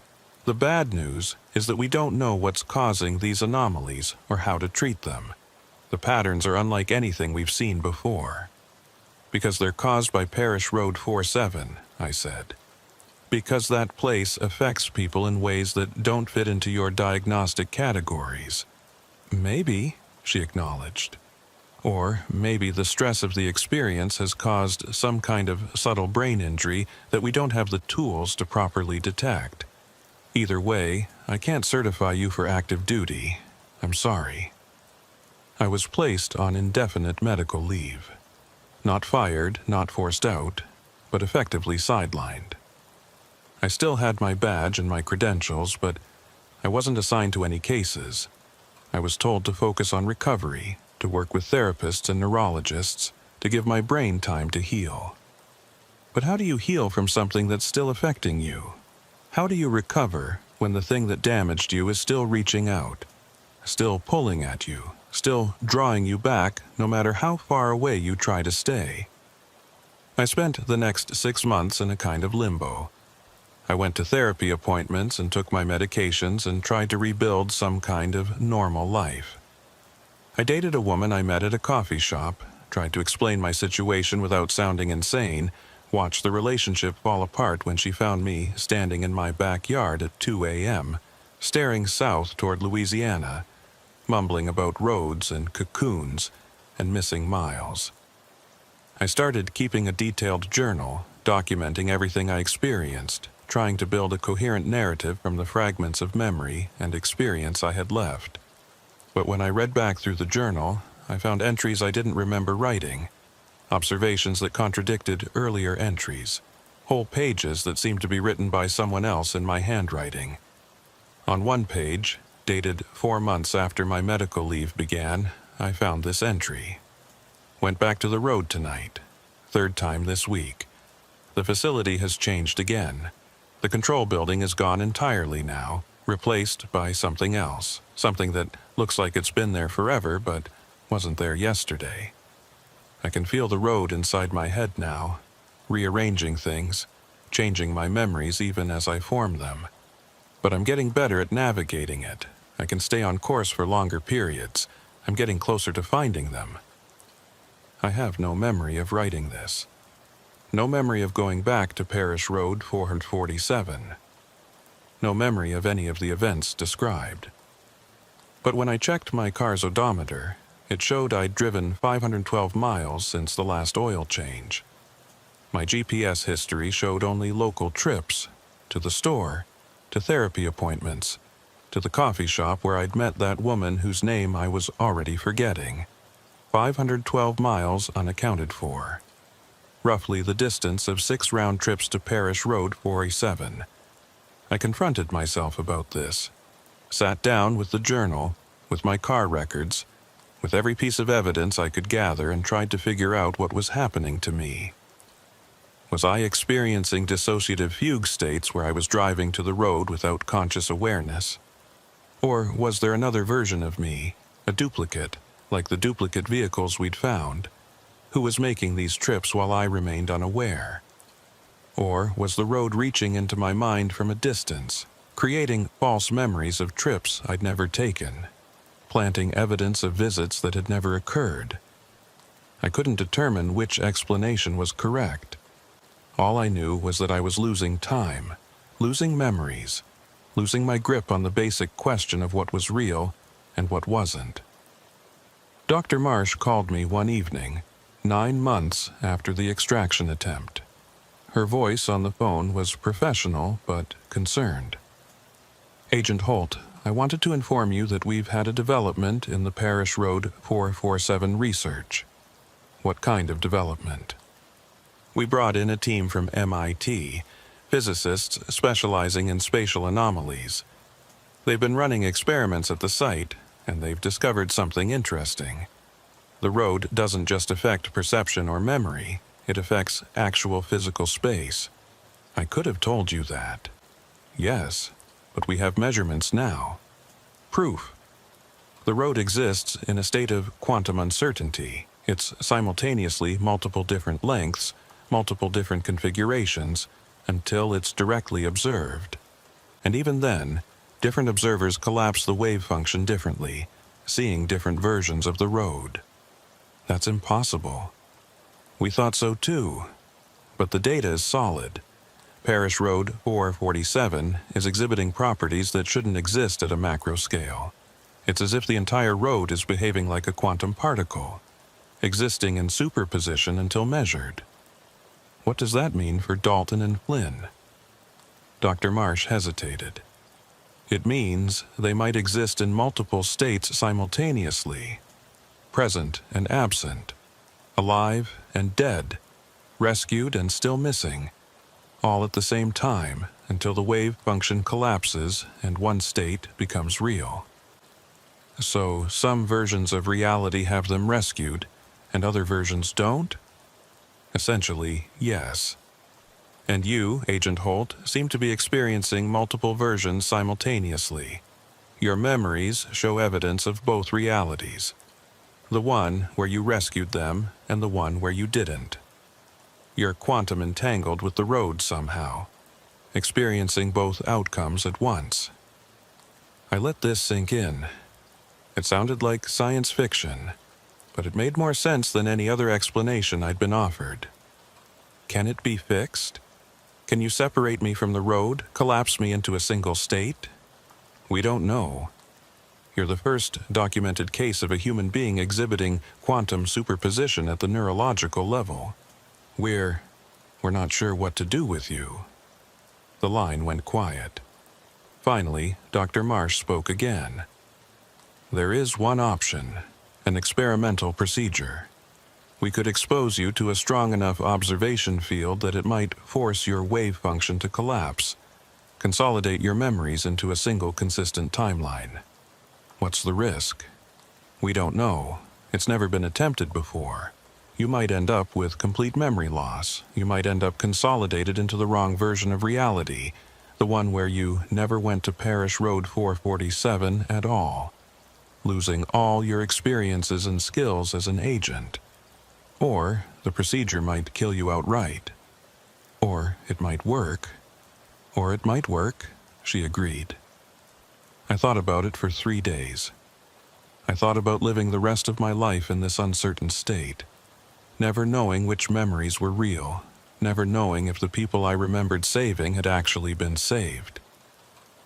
I thought about those phone calls from Dalton, or from myself, or from nothing at all. I thought about the journal entries I didn't remember writing and the miles I didn't remember driving. And I realized that this wasn't living. This was existing in a state of permanent uncertainty, quantum limbo, trapped between versions of reality like some kind of conscious Schrodinger's cat. I called Dr. Marsh back. Let's do it. The experimental procedure. Whatever the risk, it's better than this. They scheduled the procedure for 2 weeks later at a research facility in Massachusetts. I spent those 2 weeks putting my affairs in order, writing letters to family members in case I didn't survive, trying to make peace with whatever outcome would result. 3 days before the scheduled procedure, I received one final phone call. The voice on the other end was clear this time, unmistakable. It was Sarah Dalton. "Kyle," she said, and her voice sounded normal, healthy, alive. "Don't do the procedure, please. You'll kill us. Sarah? Where are you? Are you really there?" "I'm everywhere and nowhere. I'm in the road, Kyle. We both are, Marcus and I. We exist in the quantum uncertainty. When you collapse your wave function, you'll collapse ours too. You'll force reality to choose a single state, and that state might be the one where we don't exist at all. That doesn't make sense. You're either alive or you're not. No, we're both. We exist in superposition, just like you do now. In some versions of reality, you rescued us. In others, you didn't. In some, we died in those cocoons. In others, we're still there, waiting. As long as the uncertainty remains, all these versions exist simultaneously. We're alive in some of them, but if you collapse the wave function, you might choose a reality where we're dead. Or I might choose one where you're alive and rescued. You might, but it's a 1 in 7 chance, according to the probability calculations. 6 out of 7 possible outcomes result in our deaths. Is your certainty worth those odds? I sat there holding the phone, trying to understand what she was telling me. So I should just stay like this? Uncertain forever? It's not uncertainty, Kyle. It's possibility. It's existing in multiple states at once. It's strange and it's difficult, but it's also freedom in a way. Freedom from being locked into one single timeline, one single version of events. You can experience all the possibilities, all the outcomes, all at once. But I can't function like this. I can't work, can't maintain relationships, can't even trust my own memories. You'll learn. We did. Marcus and I, we've adapted to existing in quantum superposition. You can too. It takes time, but you can learn to navigate it, to choose which version of reality you want to experience at any given moment. And if I don't want that? If I want to be normal again? Her voice became sad. Then you'll have to accept that being normal means killing 6 out of 7 versions of us. Can you live with that choice? I canceled the procedure. Dr. Marsh was disappointed but understanding. It's your choice, she said. But I hope you realize that you're condemning yourself to a very difficult existence. I know, but I can't. I can't kill them, even if they're just quantum possibilities, even if they're not real in the conventional sense. I can't be responsible for collapsing their wave functions into death. So I remain here, in my apartment in Mobile, existing in superposition. Some days I'm an FBI agent on medical leave. Other days I'm an agent who successfully rescued Dalton and Flynn and returned to full duty. Other days I'm someone who never went to Parish Road 447 at all, whose life followed a different path entirely. I've learned to navigate the different versions, to hold multiple realities in my mind simultaneously without going mad. It's like learning a new language or a new way of thinking. Difficult at first, but gradually becoming more natural. Sometimes Dalton calls me, and we talk about her recovery, about her return to work, about the strange experience of existing in quantum limbo. Other times, Flynn calls, sharing his own experiences, comparing notes on how to maintain coherent identity while experiencing multiple timelines. And sometimes I call myself speaking to versions of Kyle Holt who made different choices, who exist in different probability branches. We share information, warn each other about potential dangers, try to navigate the quantum maze together. The journal has become more coherent now that I understand what's happening. Each entry is tagged with a probability signature, indicating which version of reality it belongs to. I can flip through the pages and see my life branching out into multiple timelines, each one equally real, each one a legitimate version of my existence. Parish Road 447 is still there, still shifting, still affecting people who venture onto it. But now I understand what it is. Not a road that changes reality, but a road that exists in multiple realities simultaneously, a quantum bridge between probability states. And I understand why I was affected so strongly by it. Some people can interact with quantum uncertainty without becoming entangled with it. But some of us, people whose brains are wired in certain ways, who have particular neurological patterns, we become part of the superposition. We collapse into the road's quantum state and begin existing in multiple timelines at once. It's not madness, it's not brain damage, it's quantum entanglement at the neurological level, a phenomenon that shouldn't be possible but undeniably is. I still work for the FBI in some versions of reality. In others, I've retired. In others still, I never left medical leave. All these versions are equally real, equally valid, equally me. And in all versions, I remember Parish Road 447. I remember the missing mile, the duplicate vehicles, the reversed facility. the thing in the underground chamber. I remember both rescuing Dalton and Flynn and failing to rescue them. I remember the phone calls that were real and the ones that weren't. Because all of it happened, and none of it happened. And the question of which version is real is meaningless when you exist in quantum superposition. The case file remains open in some timelines, closed in others. Parish Road 447 remains accessible in some versions of reality, sealed off in others. Dalton and Flynn are alive in some probability branches, dead in others, still trapped in cocoons in others still. And I remain split across all these possibilities, a quantum observer who can no longer fully collapse into a single state because doing so would mean choosing which version of my colleagues gets to exist and which version cease to be. It's a strange existence, but I've made my peace with it. Because the alternative, certainty, comes at too high a price. The road taught me that reality is more flexible than we like to believe. That observation shapes existence. That the questions we ask determine the answers we get. And the question Parish Road 447 forces us to ask is this: is it better to exist in one certain state or to exist in multiple possible states simultaneously? I chose possibility over certainty. I chose quantum superposition over collapsed wave function. I chose to remain entangled with Parish Road 447 and all its implications.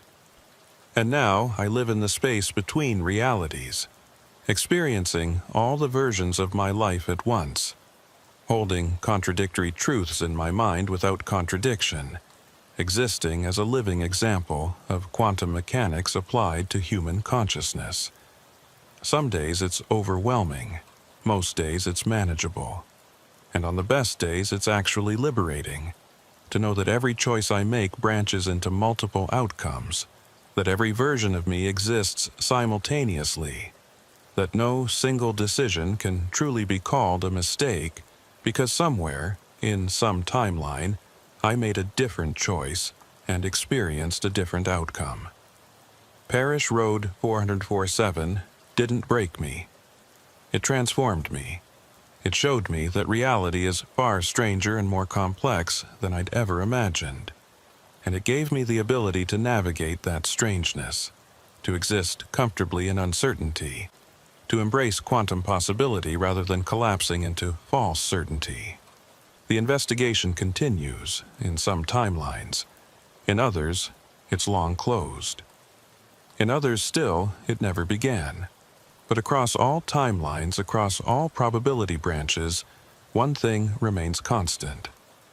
I remember. I document. I bear witness to the impossible, the uncertain, the quantum. That's what makes me still useful to the Bureau, in the timelines where I still work for them. I can investigate cases that exist in multiple states, crimes that haven't quite collapsed into single definite outcomes, mysteries that resist conventional analysis because they exist in quantum superposition. I'm the agent you call when reality becomes negotiable, when the evidence contradicts itself, when witnesses remember different versions of the same events, when the crime scene exists in multiple configurations simultaneously. I'm Agent Kyle Holt, and I exist in quantum superposition. The road remains. The mystery endures. And I remain between states, between certainties, between the many possible versions of truth that compete for dominance in the space where Parish Road 447 has taught me to live. This is my case file, all versions of it, simultaneously.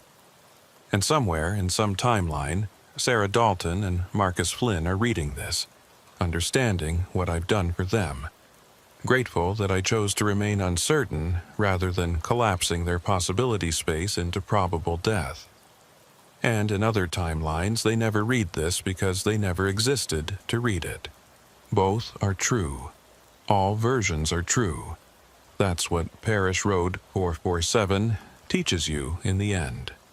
Reality is what you observe it to be, and if you can hold multiple observations in your mind at once, you can exist in multiple realities simultaneously. It's not madness, it's quantum mechanics, and it's where I live now.